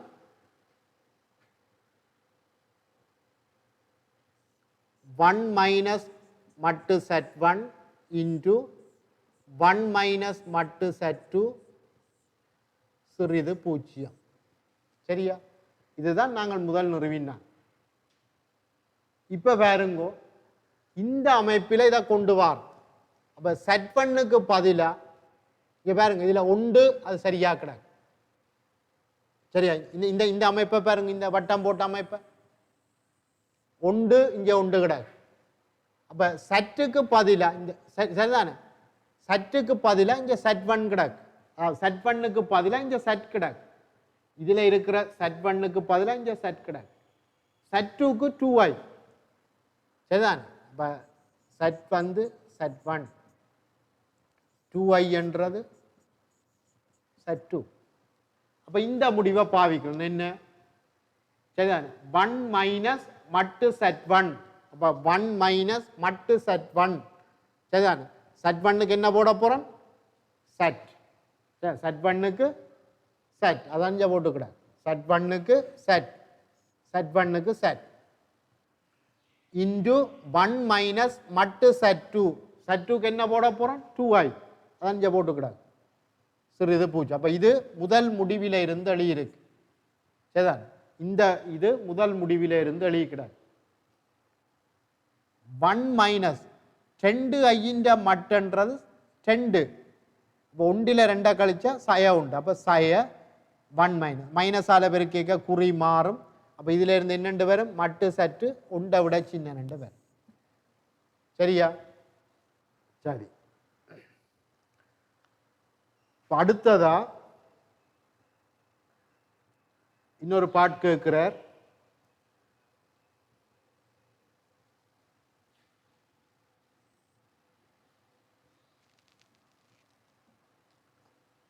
இப்படியும் இருக்கும், இப்படியும் இருக்கிற சற்றின்ற ஒழுக்க அல்லது சட் குறிக்கிற புள்ளிகளை ஆகன் வரிப்படத்தில் குறிச்சு காட்ட சொல்லி சொல்றேன். ஏற்கனவே நாங்கள் இப்படி இருந்தா சரிதான், if and only if mod z less than 1 நாங்கள் நிறுவி இருக்கிறோம். அப்ப இதுக்கு பதிலாக இதை போடலாம். ஒரு ஒழுக்குக்கு பதிலாக இன்னொரு ஒழுக்க எப்ப போடலாம்டா இந்த ஆயின் மாத்திரமா இருந்தா தான் போடலாம், இல்லையண்டா போடலாம். சரிதான்? ரைட். அடுத்தது இது அப்படியே வருது. இது தெரியும், மட்டு சற்றென்றது உற்பத்தியையும் சற்றையும் இணைக்கிற கோட்டின் நீளம். அது ஒரு அலகை விட சின்னனா இருக்கும். என்ன வட்டத்துக்குள்ள இருக்கும். சரி, மட்டு சட் சமன் உண்டுன்றது உற்பத்திய மையமாகவும் ஒரு அலகை அறையாமுடைய வட்டம் வட்டத்துக்குள்ள இருக்கும். ஆக் சட்ன்றது நேர் எக்ஸோட அமைக்கிற கோணம், அது பையன்கள் 4 இருக்கணும். அப்ப இந்த கோணம் பையன்கள் 4 வட்டத்துக்குள்ள இருக்கணும். அந்த சட்டின் ஆக் பையன்கள் 4 இருக்கணும்னா இந்த இவ்வளவு இவ்வளவுதான். இதுல இந்த வட்டத்தில் இருக்கிற புள்ளியும் வராது, அந்த உற்பத்தியும் வராது. ஏனென்றா சற்றுக்கு 0 போட்டா 0 சிக்கலனுக்கு ஆக் வரையறுக்கப்படையில். அப்ப அதுவும் வராது. ரெண்டு இடத்திலே ஒரு சின்ன வட்டம் போட்டு அதுக்குள்ள நிலச்சாம விடும். சரிதான்? இதுதான் அந்த சட்டின் ஒழுக்கு. சரியா? ரைட். அடுத்தது சொல்லி கிடாக்கு பி பாட்ட பாருங்க. கொஸ் அல்பா பிளஸ் ஐ சைன் அல்பாவின் கீழ் கொஸ் பீட்டா பிளஸ் ஐ சைன் பீட்டா. சரியா? ரைட். இதை இப்படி நிறுவ சொல்லி இருக்கு. எங்களுக்கு தெரியும், ஒரு சிக்கல் எண்கள்ல பிரித்தலண்டா நாங்கள் என்ன செய்கிறது? உடன் புணரியால மேலையும் கீழையும் பெருக்கிறது. அப்ப இப்ப கொஸ் பீட்டா மைனஸ் ஐ சைன் பீட்டாவால நான் மேலையும் கீழையும் பெருக்கிறேன். மேல பெருக்கினா கொஸ் அல்பா கொஸ் பீட்டா. அப்ப ஐ வர்க்கத்துக்கு -1. அப்ப மைனஸ் ஐ வர்க்கம்டா +1. Plus sine alpha sine beta. அது ஐயோட வாரது sine alpha cos beta minus cos alpha sine beta. அப்போ என்ன அமைப்பு? Cos alpha plus cos alpha minus beta, சரி minus beta plus i into sine alpha minus beta. இதை நிறுவ சொல்லி கேட்குறார். சரி,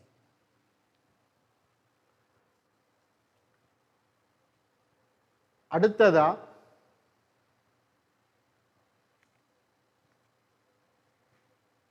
இப்படி தந்திருக்கிறார்.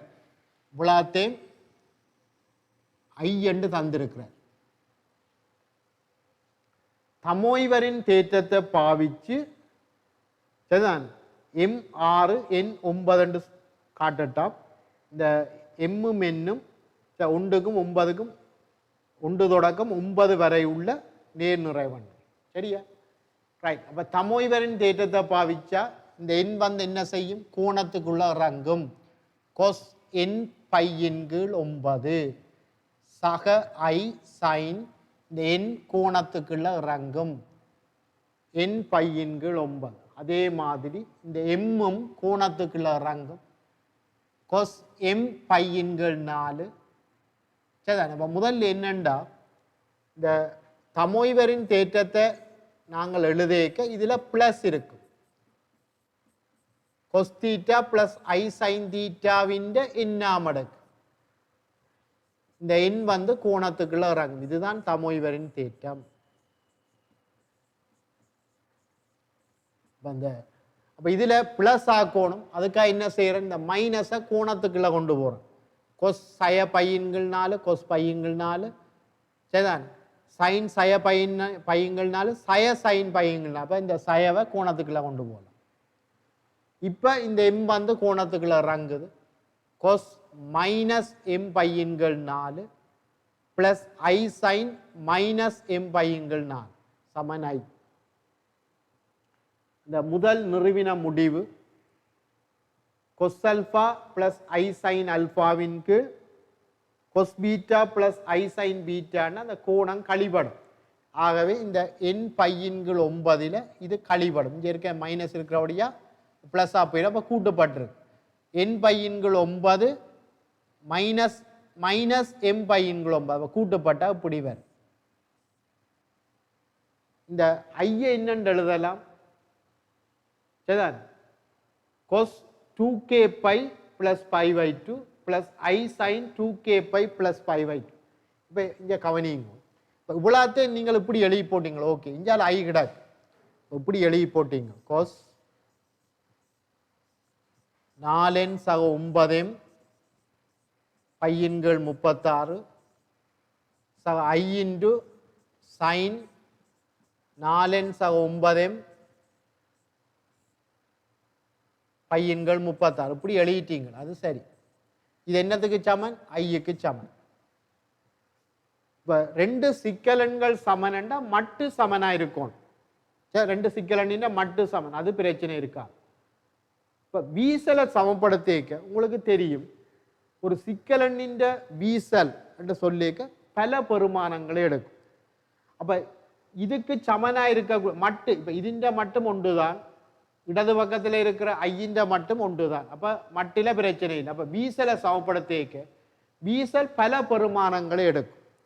இப்போ எல்லாத்தையும் நாங்கள் சமப்படுத்தோம். அப்போ இப்படி அப்போ ஆகவே தான் 2k பை ப்ளஸ் 5/2 போட்டிருக்கோம். உங்களுக்கு தெரியும் கொஸ் 5/2 சைவர் சரிதானே. சைன் 5/2 ஒன்றா உண்டு. அப்போ ஐ என்னன்னு எழுதலாம் கொஸ் 5/2 ப்ளஸ் ஐ சைன் 5/2 எழுதலாம் சரிதானே. அப்படி எல்லா வீசலும் எழுதணும். அதுக்காகத்தான் 2k பை போட்டிருக்கிறோம். இப்போ சமப்படுத்துங்க. இது இதுக்கு சமன். இங்க பாருங்க 4n ப்ளஸ் 9m இன்டு பையின் கீழ் 36 இதுக்கு சமன். இதுக்கு சமன். சரி, இதை சுருக்கினீங்களா உங்களுக்கு இப்படி வரும். மற்றது எங்களுக்கு சொல்ற இந்த எம் வந்து 1 தொடக்கம் 9 வரைதான் இருக்கலாம். மற்றது நேர்நிறைவன் அதே மாதிரி தான் எண்ணும். அப்ப 4n 4 என்னண்டா அது 4க்கும் 36க்கும் இடையில இருக்கு. 9 எம்மண்டா 1க்கும் 81க்கும் இடையில இருக்கு. அப்போ 4n + 9m இதை 4ஆல பெருக்கு, இது 9ஆல பெருக்கு. அப்போ 13க்கும் 117க்கும் இடையிலான் இருக்கு. கே வந்து சற்றுக்கை இருக்கு. அப்போ என்ன பெருமானம் நடக்கும்? இப்போ கேக்கு 0 போட்டால் என்ன நடக்கும்? கே வந்து நிறைவன், மறையும் எடுக்கலாம், நேரும் எடுக்கலாம். ஆனால் இந்த 4n = 9 இந்த ரேஞ்சுக்கெல்லாம் இருக்கலாம். கேக்கு 0 போட்டால் 18 பேரும் மரப்பெருமானம் போடையில ஏன்னா இந்த ரேஞ்சுக்குள்ள வரணும். இப்போ கேக்கு 0 போட்டால் இது கேக்கு 0 போட்டு கிடாக்கு. கேக்கு 0 போட்டால் 4n = 9 18 வருது. சரிதான், இது பொருந்தாது. ஏன் பொருந்தாது? இப்போ எம்மும் என்னும் நேர் நிறைவன்கள்.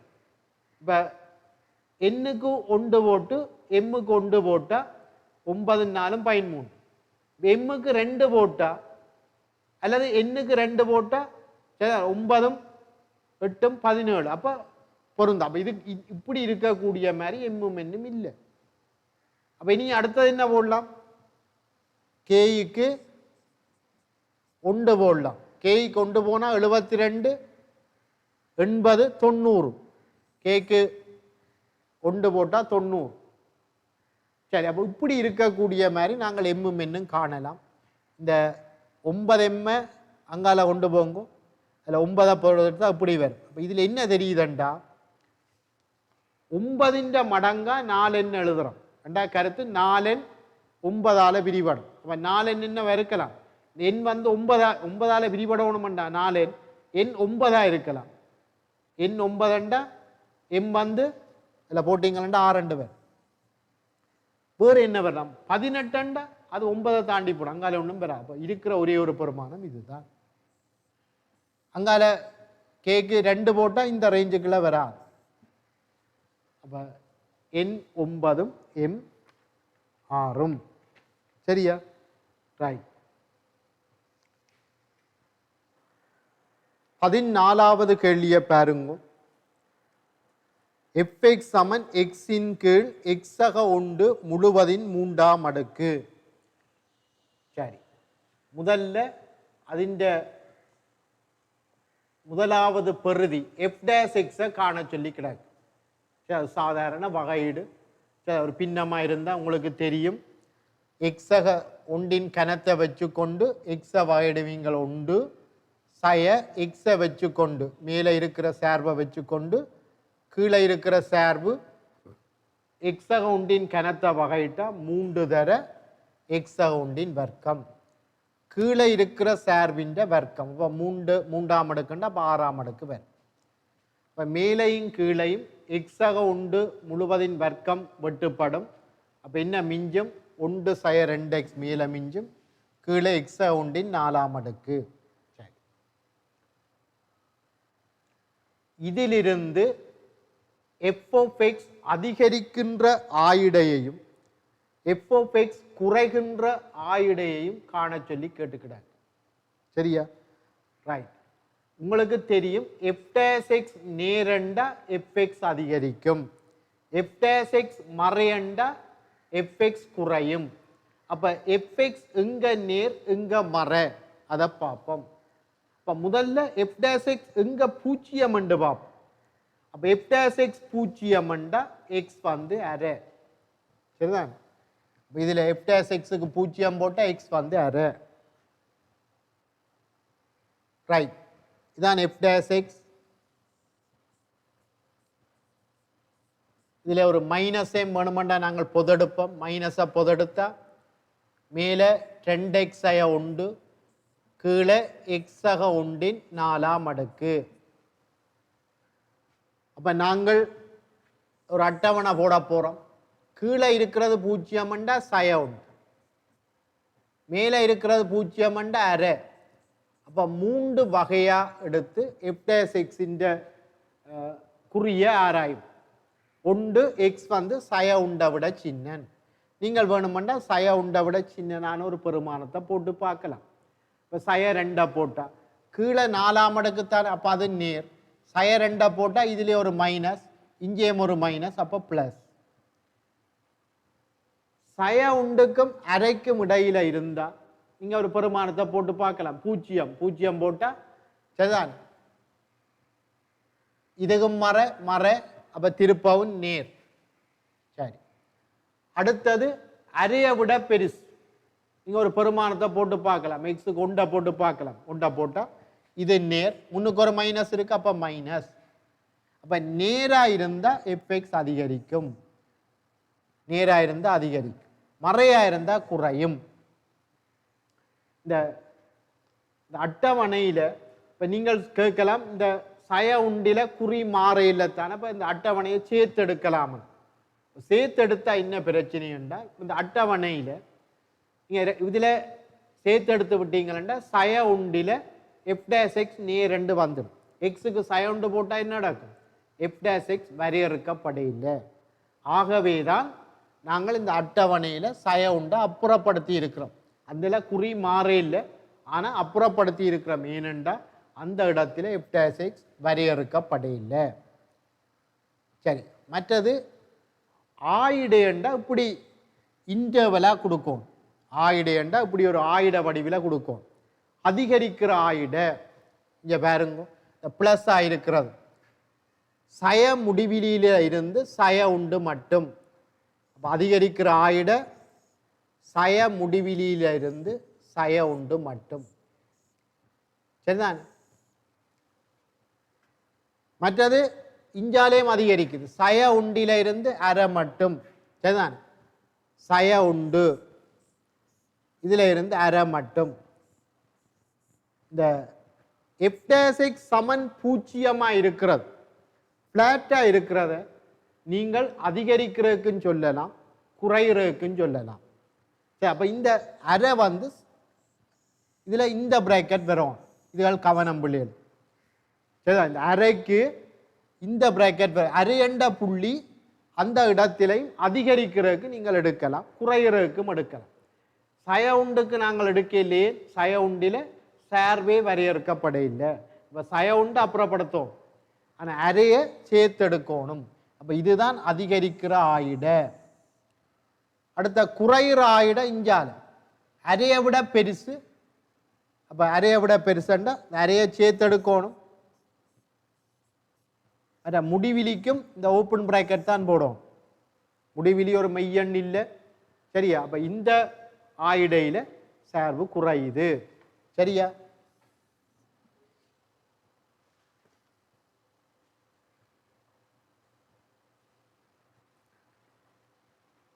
சரி, பிறகு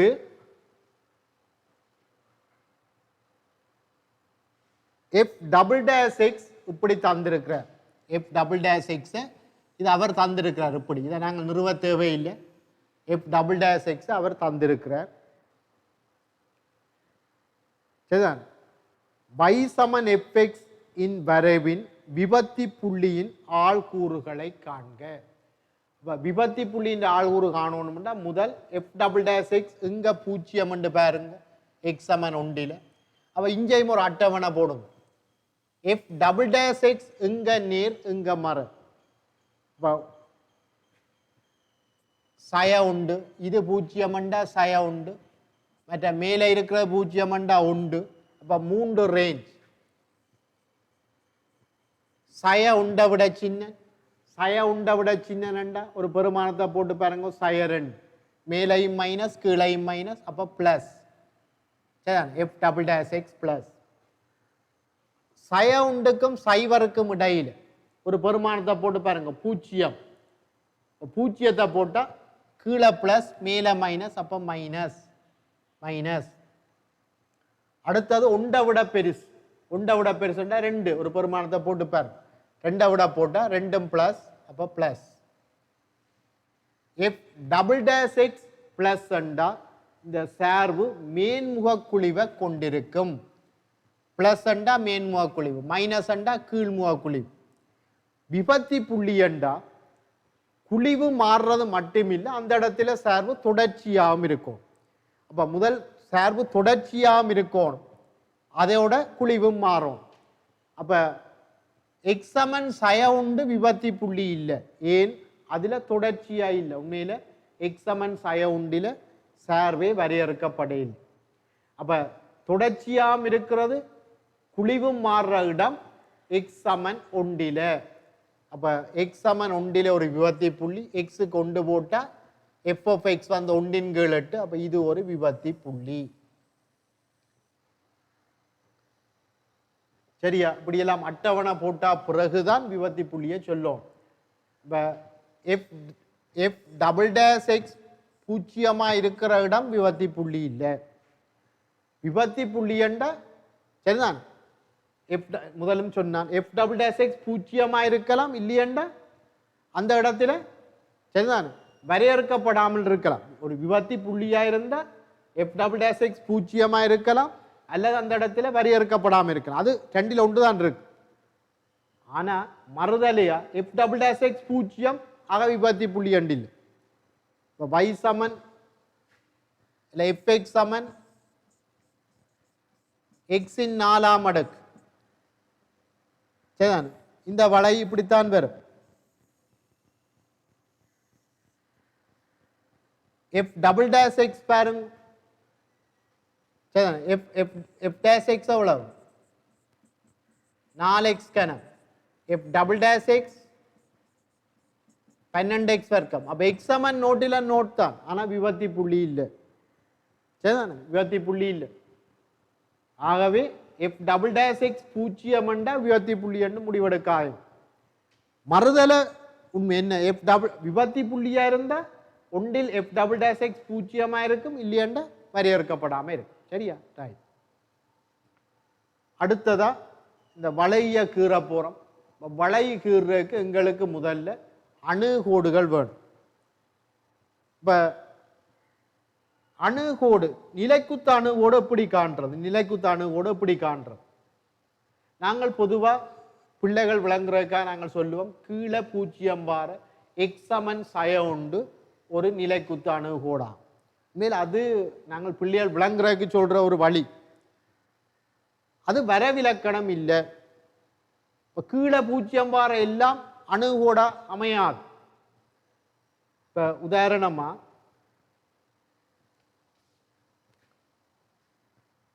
எஃப் ஆஃப் எக்ஸ் சமன் எக்ஸ் வர்க்கம் சய 9 கீழ் எக்ஸ் சய 3. இந்த சார்புக்கு எக்ஸ் சமன் 3 கீழே எக்ஸுக்கு 3 போட்டா 0. அப்ப நாங்கள் எக்ஸ் சமன் 3 இந்த சார்புக்கு ஒரு அணுகோடா வருமா? இல்லை. சரிதான். அணுகோட்டுக்குரிய வரைவிலக்கணம் இதுதான். அதுதான் இதில் எழுதி கிடையாது. அணுகோட்டுக்குரிய வரைவிலக்கணம் இதுதான். அந்த எக்ஸ் வந்து சய உண்டுக்கு இடது பக்கத்தால் அல்லது வலது பக்கத்தால் அணுகேக்கு, அந்த எஃப்எக்ஸ் வந்து பிளஸ் முடிவிலிக்கு அல்லது மைனஸ் முடிவிலிக்கு போனா அந்த எக்ஸ் சமன் சய உண்டு ஒரு அணுகோடா இருக்கு, நிலைக்குத்த அணுகோடா இருக்கு. சய உண்ட அந்த பெருமானத்தை இடது பக்கத்தால் அல்லது வலது பக்கத்தால் அணுகேக்க அந்த சார்பு பிளஸ் முடிவிலிக்கு அல்லது மைனஸ் முடிவிலிக்கு போனா எக்ஸ் சமன் ஒன்று சய உண்டு ஒரு நிலைக்குத்த அணுகோடா இருக்கு. அப்ப இங்க சய உண்டின் இடது பக்கத்தால் அணுகேக்க சக முடிவிலியும் வலது பக்கத்தால் அணுகேக்க சய முடிவிலியும் போகுது. ஆகவே எக்ஸ் சமன் சய உண்டு நிலைக்குத்து அணுகோடு. அடுத்தது கிடி அணுவோடு காண்றதுக்கு லிமிட் எடுக்கிறது. எக்ஸ் பிளஸோ மைனஸ் முடிவிலிக்கு போயேக்க எஃப்எக்ஸ் ஏதாவது ஒரு பெருமானத்தை ஒரு மெய்யெண்ண அணுகினா இங்க 0 போகுது. y சமன் 0 கிடை அணுகோடு. சரியா? ரைட். அப்ப ஏற்கனவே நாங்கள் நாங்கள் இந்த இதுக்கு முதல் இதுல நாங்கள்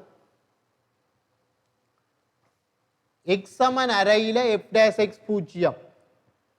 அப்ப இங்க பாருங்க, அதையை விட சின்னனா இருக்கிற இடத்துல அதிகரிச்சு குறையுது.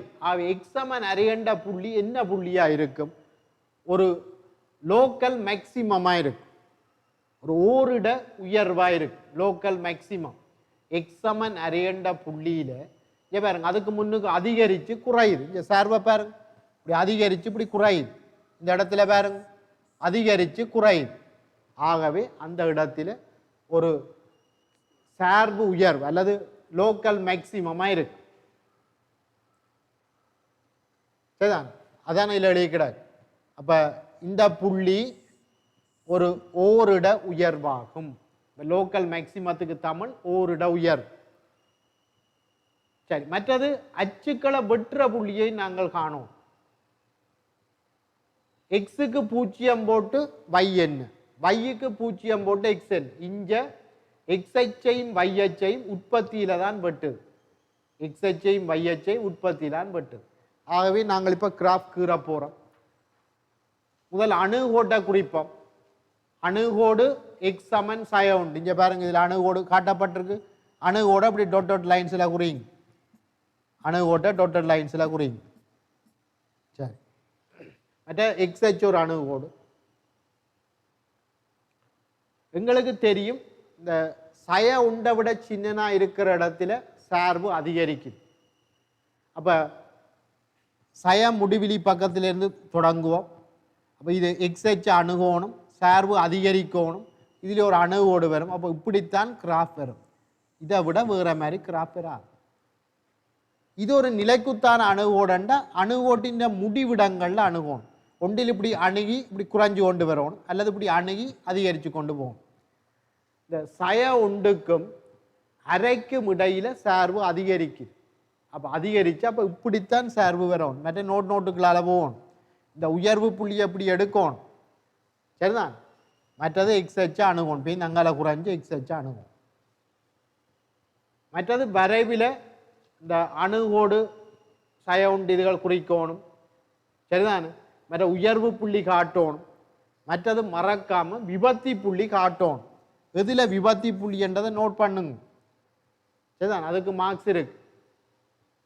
புலம் நீங்கள் இருக்கணும். சரியா,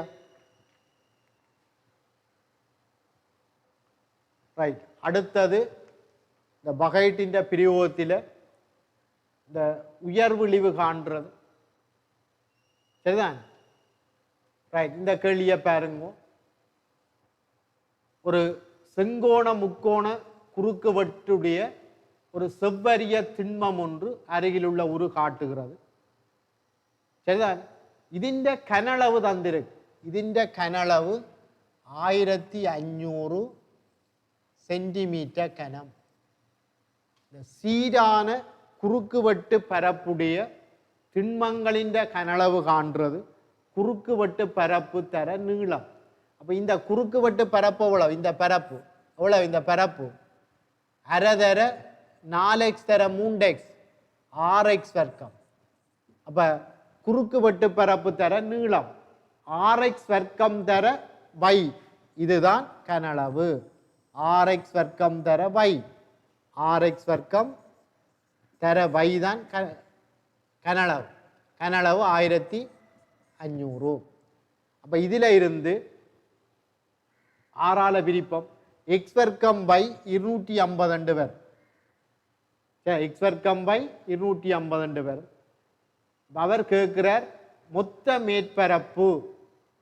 மொத்த மேற்பரப்புண்டா இந்த அடி இந்த முக்கோண முகத்தின் பரப்பு அங்காலே உண்டு கிடக்கு. அப்ப ரெண்டையும் கூட்டினா 12x வர்க்கம். அதை விட 3 செவ்வக முகங்கள் கிடக்கு. இந்த கீழே இருக்கிறது 4xy, மற்றது 5xy, மற்றது 3xy. எல்லாத்தையும் கூட்டினா மொத்த பரப்பு வரும். அப்ப இதை சுருக்கினீங்களா 12x வர்க்கம் சக 12xy. xyக்கு பதிலா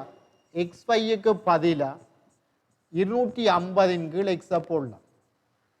முதலாம் சமன்பாடுல இருந்து xyக்கு பதிலா 250 கீழ் x போட்டு.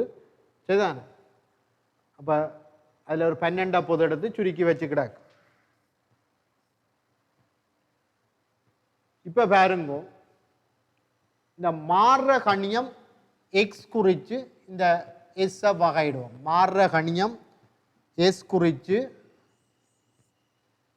இந்த எஸ் வகையிடுவோம்.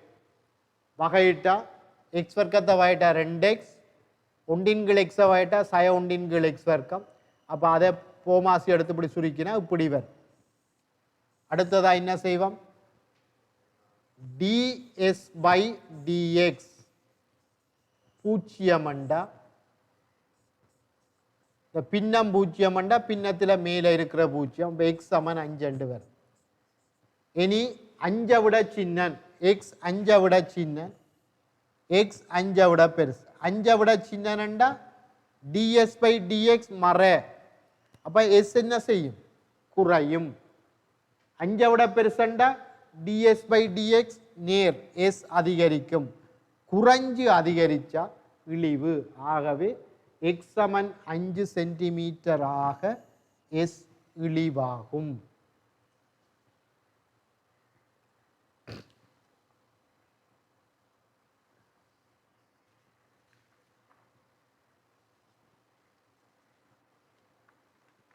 அடுத்த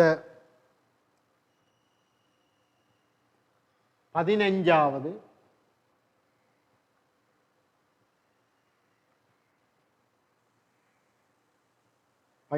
கேள்வியை பாருங்க. தொகையீடு.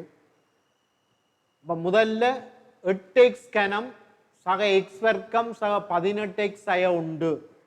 இது இப்படி இருக்கக்கூடிய மாதிரி a, b இந்த பெருமானங்களை காண சொல்லி கேட்டுக்கிறாங்க. நாங்கள் என்ன செய்வோம்டா முதல் எக்ஸுக்கு சய உண்டு போடுவோம், பிறகு ஒன்று போடுவோம். இப்போ எக்ஸுக்கு ஒன்று போட்டால் என்ன நடக்கும்?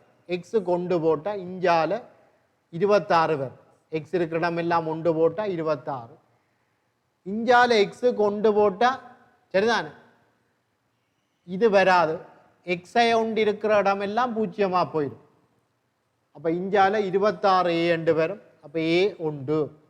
சய உண்டு போட்டால் எக்ஸாக உண்டு பூஜ்ஜியமாக போயிடும். ஆகவே எக்ஸுக்கு சய உண்டு போட்டால் சய 26 சமன் சய 26 பி, பியும் உண்டு வரும். சரிதான் ரைட். இப்போ இதை பகுதி பின்னமாக்க சொல்லி கேட்டு கிடக்கு. இதை பகுதி பின்னமாக்க சொல்லி கிடக்கு. இப்போ நாங்கள் என்ன செய்ய போகிறோம்டா இங்கே பாருங்க, இந்த மேலே இருக்கிற 8x கனம் சக எக்ஸ் வர்க்கம் சக 18x சய உண்டு சரிதான். ஏக்கு பதிலாக உண்டு எக்ஸாக உண்டு தர 4x வர்க்கம் சக 9 இப்படி எழுதலாம். இப்படி மேலே இருக்கிறத எழுதலாம். இனி பிரித்து எழுதுவோம். இதன் கீழ் இது எக்ஸாக உண்டு தர 4x வர்க்கம் சக 9 கீழ் கீழே இருக்கிற அந்த பகுதி பிளஸ் எக்ஸைய உண்டு தர 4x வர்க்கம் சக 9 கீழ் அந்த கீழே இருக்கிற பகுதி சக எக்ஸ் வர்க்கம் சய உண்டின் கீழ் கீழே இருக்கிற பகுதி. பிரித்து எழுத உங்களுக்கு இப்படி வரும். சரியா ரைட். இப்போ நாங்கள் இதை தொகையிட போகிறோம். இதை தொகையிடுறது இதை தொகையிடுறது ப்ளஸ் மற்றது தொகையீட்டின் பண்பு உங்களுக்கு தெரியும். கீழே இருக்கிற ஒரு சார்பின் வகையீடு மேலே இருந்தால் இதை நீங்கள் எப்படி தொகையிடுறது? ln இன்டு மட்டு fx என்று வரும். சரி ப்ளஸ் ஒரு சி வரும். அப்போ அதே மாதிரி எக்ஸை உண்ட வகையிட்டா உண்டு மேலே கிடக்கு. அப்போ ln மட்டு எக்ஸைய உண்டு. எக்ஸாக உண்ட வகையிட்டாலும் மேலே உண்டு கிடக்கு. அப்போ ப்ளஸ் ln மட்டு எக்ஸாக உண்டு. இதை இந்த 4x வர்க்கம் சக 9 இங்கே பாருங்கோ 2x முழுவதின் வர்க்கம் சக 3 வர்க்கம் என்று எழுதலாம். இப்போ இதை நாங்கள் தொகையிடலாம். 2x வகையிட்ட 2 பிரிக்க வேண்டியும் வரும். அப்போ என்ன வரும்?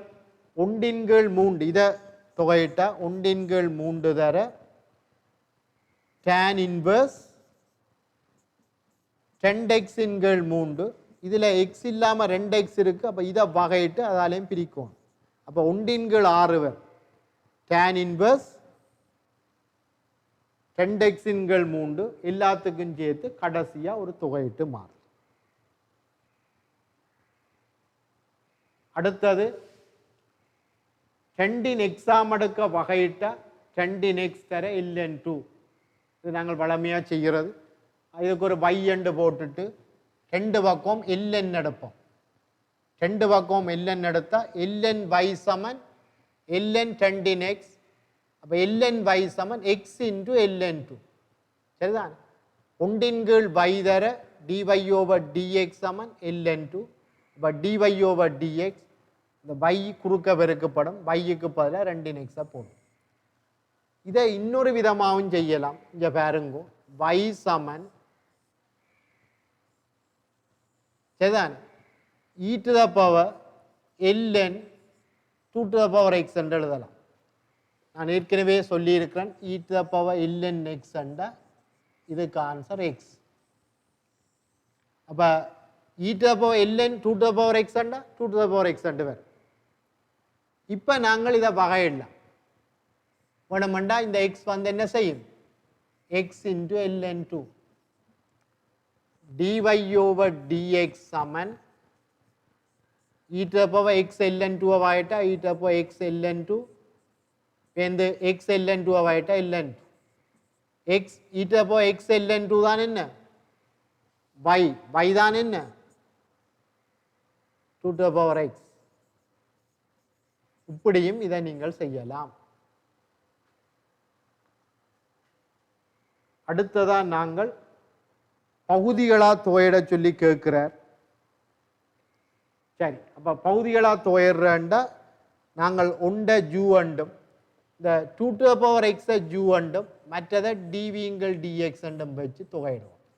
ஜூ தர b 2 to the power x தர dvங்கள் dxல b வரணும்னா தொகையிடுவோம். sin x தொகையிட்டா மைனஸ் cos x மைனஸ் இது b du by dx 2 to the power x வகையிட்டா 2 to the power x ln 2. சரியா? திருப்பியும் இதை நாங்கள் பகுதிகளா தொகையிடுவோம். அதே மாதிரி 2 to the power x u அண்டும் இதை dvங்கள் dx அண்டும் வச்சு நாங்கள் பகுதிகளா தொகையிடுவோம். சரிதானே? ln 2 முன்னுக்கு கிடக்கு u 2 to the power x b cos x தொகையிட்டா sin x cos x தொகையிட்டா sin x minus sin x 2 to the power x வகையிட்டா 2 to the power x ln 2. சரி, இப்போ அடைப்பு நீக்கி இருக்கு. சரிதான்? இந்த ln 2 வெளியில் எடுக்கிறோம். இங்கே ஏற்கனவே ஒரு ln 2, அப்போ ln 2 இந்த வர்க்கம். அதுதான் நாங்கள் முதல் தொடங்கின கேள்வி. ஐ இஞ்சாலே மை கிடக்கு, இதிலே மை கிடக்கு, ரெண்டு பக்கம் ஐய ஒரு பக்கம் கொண்டு வாங்கும், அதுல இருந்து ஐய எழுவாயாக்கும். சரிதான்? மற்றது இந்த வரையறுக்கப்படாத தொகையீட்டு எல்லாத்துக்கும் கட்டாயமா நீங்கள் தொகையீட்டு மாறிலி போடும். சரிதான்? அப்போ இறுதியில் ஒரு பிளஸ் சி கட்டாயமா போடும். சரிதான்? ரைட். அடுத்தது இந்த முடிவை பாவிக்கட்டாம். Nought to a fx dx சமன் nought to a f of a minus x dx இந்த முடிவை பாவிச்சு இந்த தொகையிட்ட செய்யட்டாம். இப்போ இப்படியான தொகையீட்டுக்கு இந்த முடிவு என்னத்துக்கு நாங்கள் பாவிக்கிறாங்க, இந்த எக்ஸை இல்லாமல் செய்யறதுக்கு பாவிக்கிறாங்க. அப்போ இந்த சார்பில் எக்ஸ் இருக்கிற இடமெல்லாம் என்ன போட போகிறோம், பை மைனஸ் எக்ஸ். அப்போ இந்த எக்ஸுக்கு பதிலாக பை மைனஸ் எக்ஸ், சைன் எக்ஸில் இருக்கிற எக்ஸுக்கு பதிலாக பை மைனஸ் எக்ஸ், இந்த கொஸ்வர்க்கம் எக்ஸில் இருக்கிற எக்ஸுக்கு பதிலாக பை மைனஸ் எக்ஸ். சரி, sine pi minus x sine x, cos pi minus x minus cos x. ஆனால் வர்க்கம் இருக்கிறபடியா மைனஸ் இந்த வர்க்கம் பிளஸ்ஸாக போயிடும். சரி, இப்போ இதை நாங்கள் உடைச்சு எழுதுவோம். என்ன, பை சைன் எக்ஸின்கு 1 + cos வர்க்கம் எக்ஸ் அதிൻ്റെ தொகையீடு plus minus x sine x கீழ் 1 + cos வர்க்கம் எக்ஸ். இதுதான் இங்கே நாங்கள் தொடங்கின. இப்போ இது ஒரு ஜே என்று போட்டால் இதுதான் ஜே. அப்போ இஞ்சால கொண்டாந்தா 2j இதுக்கு சமன்டா ஜே வந்து 2 பேரும் 2ஆல் விரிக்கணும், பையின் கீழ் 2 பேர். சரி, இப்போ இது என்ன செய்ய போகிறோம்டா, கொசெக்ஸை வகையிட்ட மைனஸ் சைன் எக்ஸ், இதை டி ஆஃப் கொசெக்ஸ் என்று எழுதலாம். முன்னுக்கு ஒரு மைனஸ் ஒன் மீன் கொசெக்ஸை வயட்டா மைனஸ் சைன் எக்ஸ். அப்போ இது ஒரு மைனஸ் எம் எடுத்து மைனஸ் சைன் எக்ஸை இப்படி எழுதலாம். அப்போ ஒன்றின்கள் 1 + கொஸ் வர்க்கம் எக்ஸை கொசெக்ஸ் குறித்து வாயிட்டா, ஒன்றின்கள் 1 + செட் வர்க்கத்தை செட் குறித்து வாயிட்டா tan இன்வர்ஸ் செட். அப்போ tan இன்வர்ஸ் கொசெக்ஸ் எக்ஸுக்குரிய லிமிட்டை போடும். இப்போ போட்டால் கொஸ் பை -1 கொஸ் நோட் 1 உங்களுக்கு தெரியும், போட்டு சுருக்கினா இப்படி வரும்.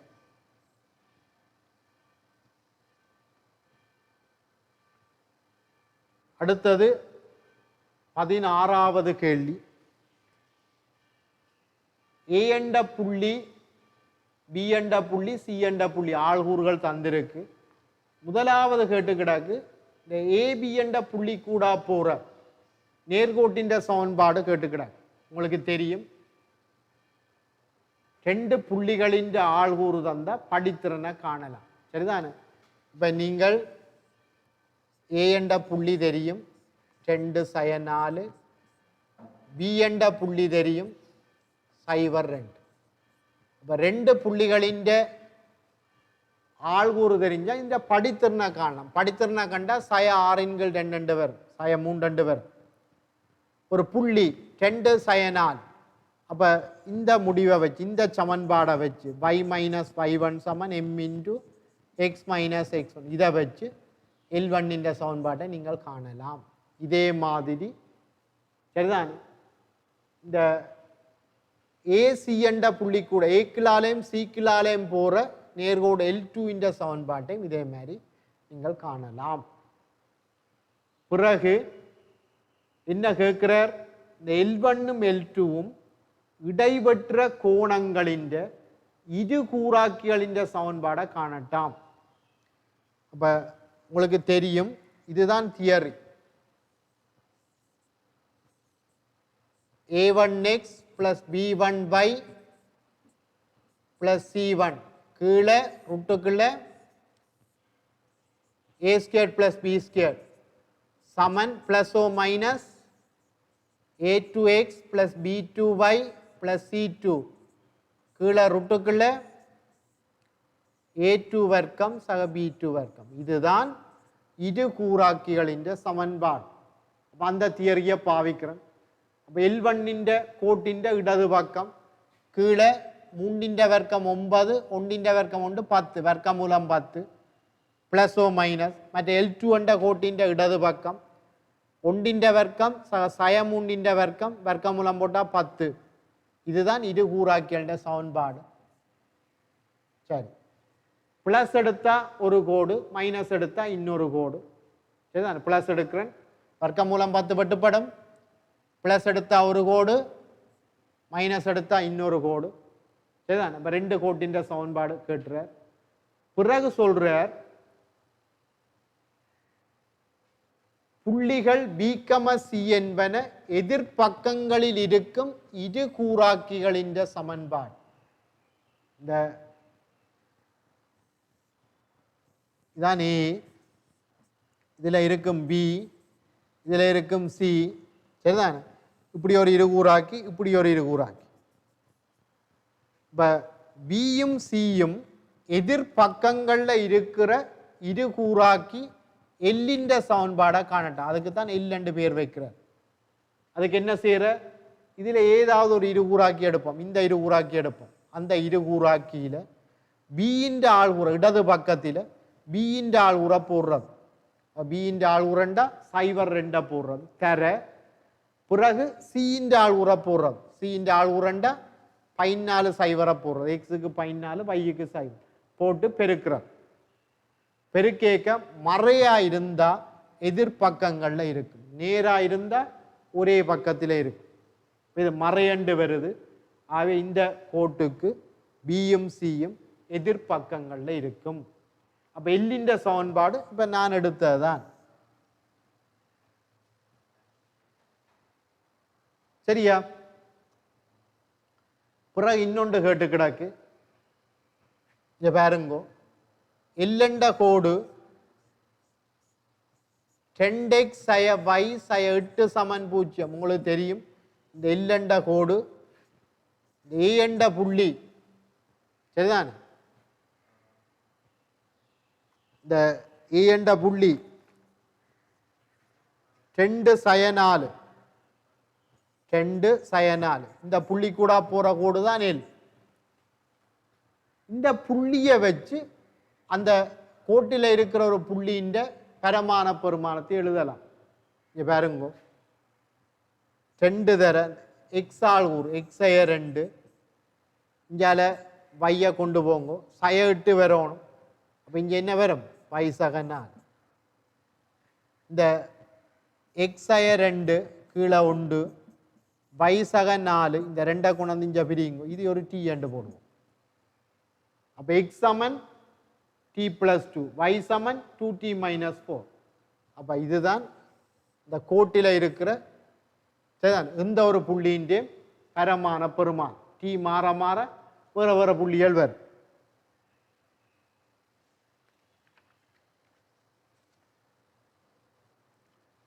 அடுத்தது 4வது சொல்லி கிடக்கு என்னண்டா, மையமானது முதலாம் கால்வட்டத்தில் எல் மீது உள்ளதும், இந்த கோடு தான் எல், இந்த கோடு தான் எல். சரிதான்? இந்த மையம் வந்து எல் மீது இருக்கும். எங்களுக்கு தெரியும் எல்லண்ட கோட்டில இருக்கிற இந்த ஒரு புள்ளியையும் நாங்கள் பரமான வடிவில் எழுதலாம். என்ன பரமானம்? t சக 2 2t - 4. ஆகவே அந்த மையத்தின் ஆள்கூறு பியையும் நாங்கள் பரமான வடிவில் எழுதலாம். t சக 2 2t சக 4 எல்லில் இருக்கிற புள்ளி. சரி, மற்றது ஆர தந்திருக்கு 3 வர்க்கமூலம் 10 L1ஐயும் L2ஐயும் தொடணும். அப்போ மையத்தில் இருந்து இந்த L1க்கான செங்குத்து தூரம், மையத்தில் இருந்து L1க்கான செங்குத்து தூரம் வட்டத்தின் ஆரைக்கு சமன். அப்போ இந்த புள்ளி செங்குத்து தூரம் அந்த கோட்டின் இடது பக்கத்தில் அந்த புள்ளியை கொண்டு போடணும் மட்டுக்குள்ள. செங்குத்து தூரம் இது. இதில் இருந்து டீயை காணுவ, டீக்கு 2 விட வருது. இப்போ டீக்கு +3 வருது, -3 வருது. +3 போட்டால் 5 2 புள்ளி, -3 போட்டால் சய 1 சய 10 புள்ளி. ஆனால் இதில் மையம் வந்து முதலாங்கால் வட்டத்தில் இருக்கணும் என்று தந்திருக்கு. ஆகவே பொருத்தமானது 5 2 தான் வட்டத்தின் மையம். மையமும் ஆரையும் தெரிஞ்சா நீ என்ன செய்யலாம்? வட்டத்தின் சமன்பாட்டை எழுதலாம். அதான் இங்கே எழுதி கிடக்கு. என்ன ஃபார்முலா? a, bஐ மையமாகவும் ஆரை ஆரையாகவும் உடைய வட்டத்தின் சமன்பாடு. அப்போ இதை பாவிச்சு நீ வட்டத்தின் சமன்பாட்டை எழுதலாம்.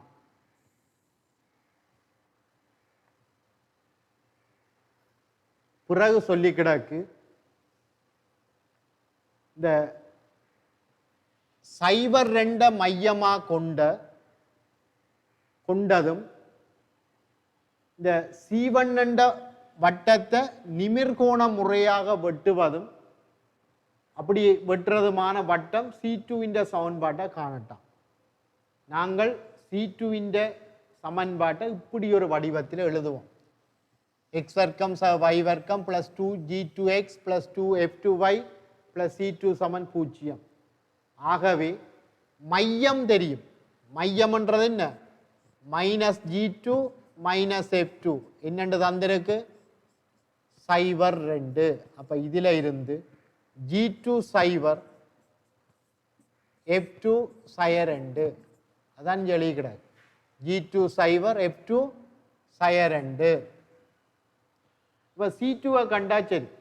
இப்போ C2 அதை காண்றதுக்கு சரிதான் நிமிர்கோண முறையாக வெட்டுறன்றதை முடிவை பாய்ப்போம். சரிதான்? அதுக்கு என்ன? 2g1 g2 + 2f1 f2 = c1 + c2. 2g1 5 g2 0 2f1 2 f2 சரிதான் எங்களுக்கு தெரியும். f2 2 போட்டால் எங்களுக்கு C2 காணலாம். 3 2 வருது. கொண்டே போடுங்க, அந்த வட்டத்தின் சமன்பாடு காணலாம். சரியா? ரைட். 17வது கேள்வி. இதில் ஏ பகுதி tan அல்ஃபா ப்ளஸ் பீட்டாவிற்கான திரிகோண கணித சமன்பாட்டை tan அல்ஃபா tan பீட்டா ஆகியவற்றின் சார்பில் எழுதுக. tan அல்ஃபா ப்ளஸ் பீட்டா சமன் tan அல்ஃபா ப்ளஸ் tan பீட்டாவின் கீழ் 1 minus tan alpha tan beta. அது எழுதினா சரி, நிறுவ சொல்லி கேட்கல, எழுதுக. tan 2 தீட்டாவை tan தீட்டாவின் சார்பில் பெற்று tan 2 தீட்டாவை tan தீட்டாவில் எழுதட்டும். tan 2 தீட்டாவை tan தீட்டாவில் எழுதட்டும். சரிதான், ரைட். அப்போ நாங்கள் என்ன செய்யலாம், இந்த அல்ஃபாவுக்கும் பீட்டாவுக்கும் தீட்டாவை போடுவோம். போட்டால் அல்ஃபாவுக்கும் தீட்டா, பீட்டாவுக்கும் தீட்டா போட்டால் இந்த tan 2 தீட்டாவை. பிறகு tan 3 தீட்டாவை நிறுவ சொல்லி கேட்குறேன். இது எங்களோட வளமையான நோட்ஸில் இருக்கிற தியரி. இப்போ tan 3 தீட்டாவை என்னென்று நிறுவோம், tan 2 தீட்டா ப்ளஸ் தீட்டா. அப்போ அதிൻ്റെ விரிவு ஏற்கனவே நாங்கள் அந்த விரிவு எழுத சொல்லி கேட்டது. இது tan 2 தீட்டாக்கு 2 tan தீட்டாவின் கீழ் 1 மைனஸ் tan வர்க்கம் தீட்டா எல்லாம் எழுதி சுருக்கினா உங்களுக்கு இப்படி வரும். இதைத்தான் நிறுவ சொல்லி கேட்குறேன். சரி, பிறகு தீட்டாவுக்கு பையின்கள் 12 பிரதியிட்டோம். இப்போ நாங்கள் தீட்டாவுக்கு பையின்கள் 12 போட்டால் 3 தீட்டாண்டா பையின்கள் 4. சரி, அப்போ இதில் போட்டோம்டா இப்போ tan பையின்கள் 4 சமன் தீட்டா இருக்கிற இடமெல்லாம் பையின்கள் 12 போடுவோம். tan பையின்கள் 4ண்டா tan 45 1, இதுக்கு 1 போட்டு குறுக்க பெருக்கி ஒரு பக்கம் குணந்தா இப்படி வரும். இப்போ இதில் இருந்து நாங்கள் என்ன சொல்லலாம், ஆகவே tan பையின்கள் 12 இந்த சமன்பாட்டை திருப்தி செய்யுதுன்னு சொல்லலாம். திருப்தி செய்தா என்ன ஒரு தீர்வு. பிறகு அந்த தீர்வு எப்படி காணலாம், இதை எப்படி காரணிப்படுத்தலாம் என்று தந்திருக்கிறார். சரி, அப்ப இதுல இருந்து இந்த டி தான் tan பையின்கள் 12. எங்களுக்கு தெரியும் tan பையின்கள் 12 சய உண்டாயிருக்கல. அதேன் பையின்கள் 12 கூர்ங்கோணம். அப்ப கூர்ங்கோணம் என்றா tan பையின்கள் 12 நேர். அப்ப அது வராது. அப்போ இதுக்குள்ளதான் அந்த தீர்வு வரும். இதில் இருந்து ஒரு இருபடி சமன்பாடு சய பி சகல சய வர்க்கமூலம் பி வர்க்கம் சய 4ac 2 போட்டு அந்த டீன்ற பெருமானத்தை காண்றோம். அதுக்கு 2 விட வருது.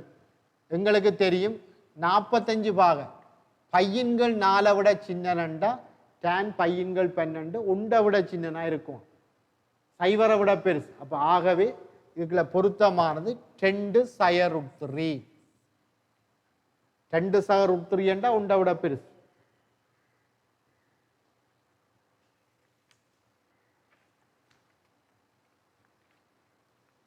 ரைட், அடுத்தது வழக்கமான குறிப்பீட்டில் சைன் நிறைய கூற சொல்லி இருக்கு. அப்போ அதுக்கு ஒரு 5 மார்க்ஸ் கிடைக்கும். சரிதான், ரைட். மற்றது 2 முக்கோணி, இப்படி முக்கோணி ஒன்று தந்திருக்கு. அதில் ஏடியும் பிசியும் சமனாம்.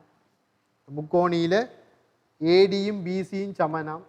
BCD beta, CBD CBD 2 beta. இது 2 பீட்டான்னு தந்திருக்கு. இந்த கோணத்தை 2 பீட்டான்னு தந்திருக்கிறார். பிஏசி ஆல்பா அதுவும் தந்திருக்கு. சரி, இப்ப இங்க பேர்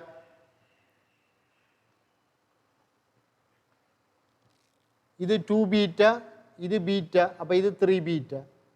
இந்த 3 கோணத்தையும் கூட்டினா 180 பை. அப்ப இது எவ்வளவு வரும், pi minus alpha plus 2 beta 3 beta, pi minus alpha plus 3 beta. முதல்ல இந்த முக்கோணி ஏபிடிக்கு, முக்கோணி ஏபிடி இந்த முக்கோணிக்கு சைன் நிறைய அப்ளை பண்ணுவோம். Sine pi minus alpha plus 3 beta கீழே எதிர இருக்கிற பக்கம் AD, sine beta sorry sine alpha எதிரே இருக்கிற பக்கம் பிடி. இதே மாதிரி அடுத்த முக்கோணி பிசிடிக்கு எழுதுவோம். சைன் இந்த கோணம் pi minus 3 beta, sine pi minus 3 beta கீழே பிசி, அதே மாதிரி சைன் பீட்டா கீழே பிடி. சரி, சைன் பை மைனஸ் உங்களுக்கு சைன் ரெண்டே வரும் தெரியும். ஒன்றே ஒன்றால் பிரித்து விட்டீங்களா இந்த ஏடியும் பிசியும் சமன் வெட்டுப்பட்டுரும், பிடி வெட்டுப்படும், இப்படி வரும். குறுக்க வரைக்குனா இது ஓகே. இதைத்தான் அவர் காட்ட சொல்கிறார். இப்போ இந்த சைன் 3 பீட்டாக்கு சைன் பீட்டாவில் எழுதுகிற வாய்பாடு 3 சைன் பீட்டா 4 சைன் கனம் பீட்டா. சைன் பீட்டாவை வெட்டுங்கோ, வெட்டினா உங்களுக்கு அவர் காட்ட சொன்ன அடுத்த வடிவம் வரும். அடுத்த கடைசி பகுதி இந்த இதிண்ட தீர்வை காண சொல்லி இருக்கு. சாரி, இதை நிறுவ சொல்லி கிடக்கு. ஒரு நேர்மாறு திருகோணகணித சார்பு இதை நிறுவ சொல்லி கிடக்கு. அப்போ நான் இந்த tan இன்வர்ஸ் 1/4 ஆல்ஃபாண்டும் tan இன்வர்ஸ் 2/9 பீட்டாண்டும் வைக்கிறேன். அப்போ எங்களுக்கு தெரியும் tan ஆல்ஃபா சமன் 1/4. இந்த 1/4 ஒன்றை விட சின்ன ரெண்டபடியா, இது π/4 விட அல்ஃபா சின்ன. அதே மாதிரி பீட்டாவும் π/4 விட சின்ன. tan ஆல்ஃபா பிளஸ் பீட்டாவை காண்றேன், எனக்கு அரை எண்டு வருது. அது ஆல்ஃபா π/4 விட சின்ன, பீட்டா π/4 விட சின்னண்டா எனக்கு தெரியும் ஆல்ஃபா பிளஸ் பீட்டா π/2 விட சின்ன. இந்த tan ஆல்ஃபா பிளஸ் பீட்டா அரையண்டம் வருது, இது ஒன்றை விட சின்ன. ஆகவே இந்த ஆல்ஃபா பிளஸ் பீட்டா π/4 விட சின்ன என்று நாங்கள் முடிவெடுக்கலாம். அப்ப 2 தர ஆல்ஃபா பிளஸ் பீட்டா π/2 விட சின்ன கூர்ங்கோணம். அப்ப tan 2 தர ஆல்ஃபா பிளஸ் பீட்டாவை காண்றேன். 4×3 வருது, அது கூர்ங்கோணம். tan தெரிஞ்சா கொசை காணலாம், ஒரு முக்கோணி போட்டே காணலாம். கூர்ங்கோணம் என்றா முக்கோணி போட்டு காணலாம். இப்போ tan 2 alpha plus beta 4×3 question வரும், 3×5 வரும். 2 into alpha plus beta cos inverse 3/5. ஆகவே ஆல்ஃபா பிளஸ் பீட்டா 2ஆல் பிரித்து விட்டீங்கண்டா சரி. ஆல்ஃபாக்கு பீட்டாக்கு போடுங்க. இதுதான் அங்கே காட்ட வேண்டிய முடிவு. சரி மாணவர்களே,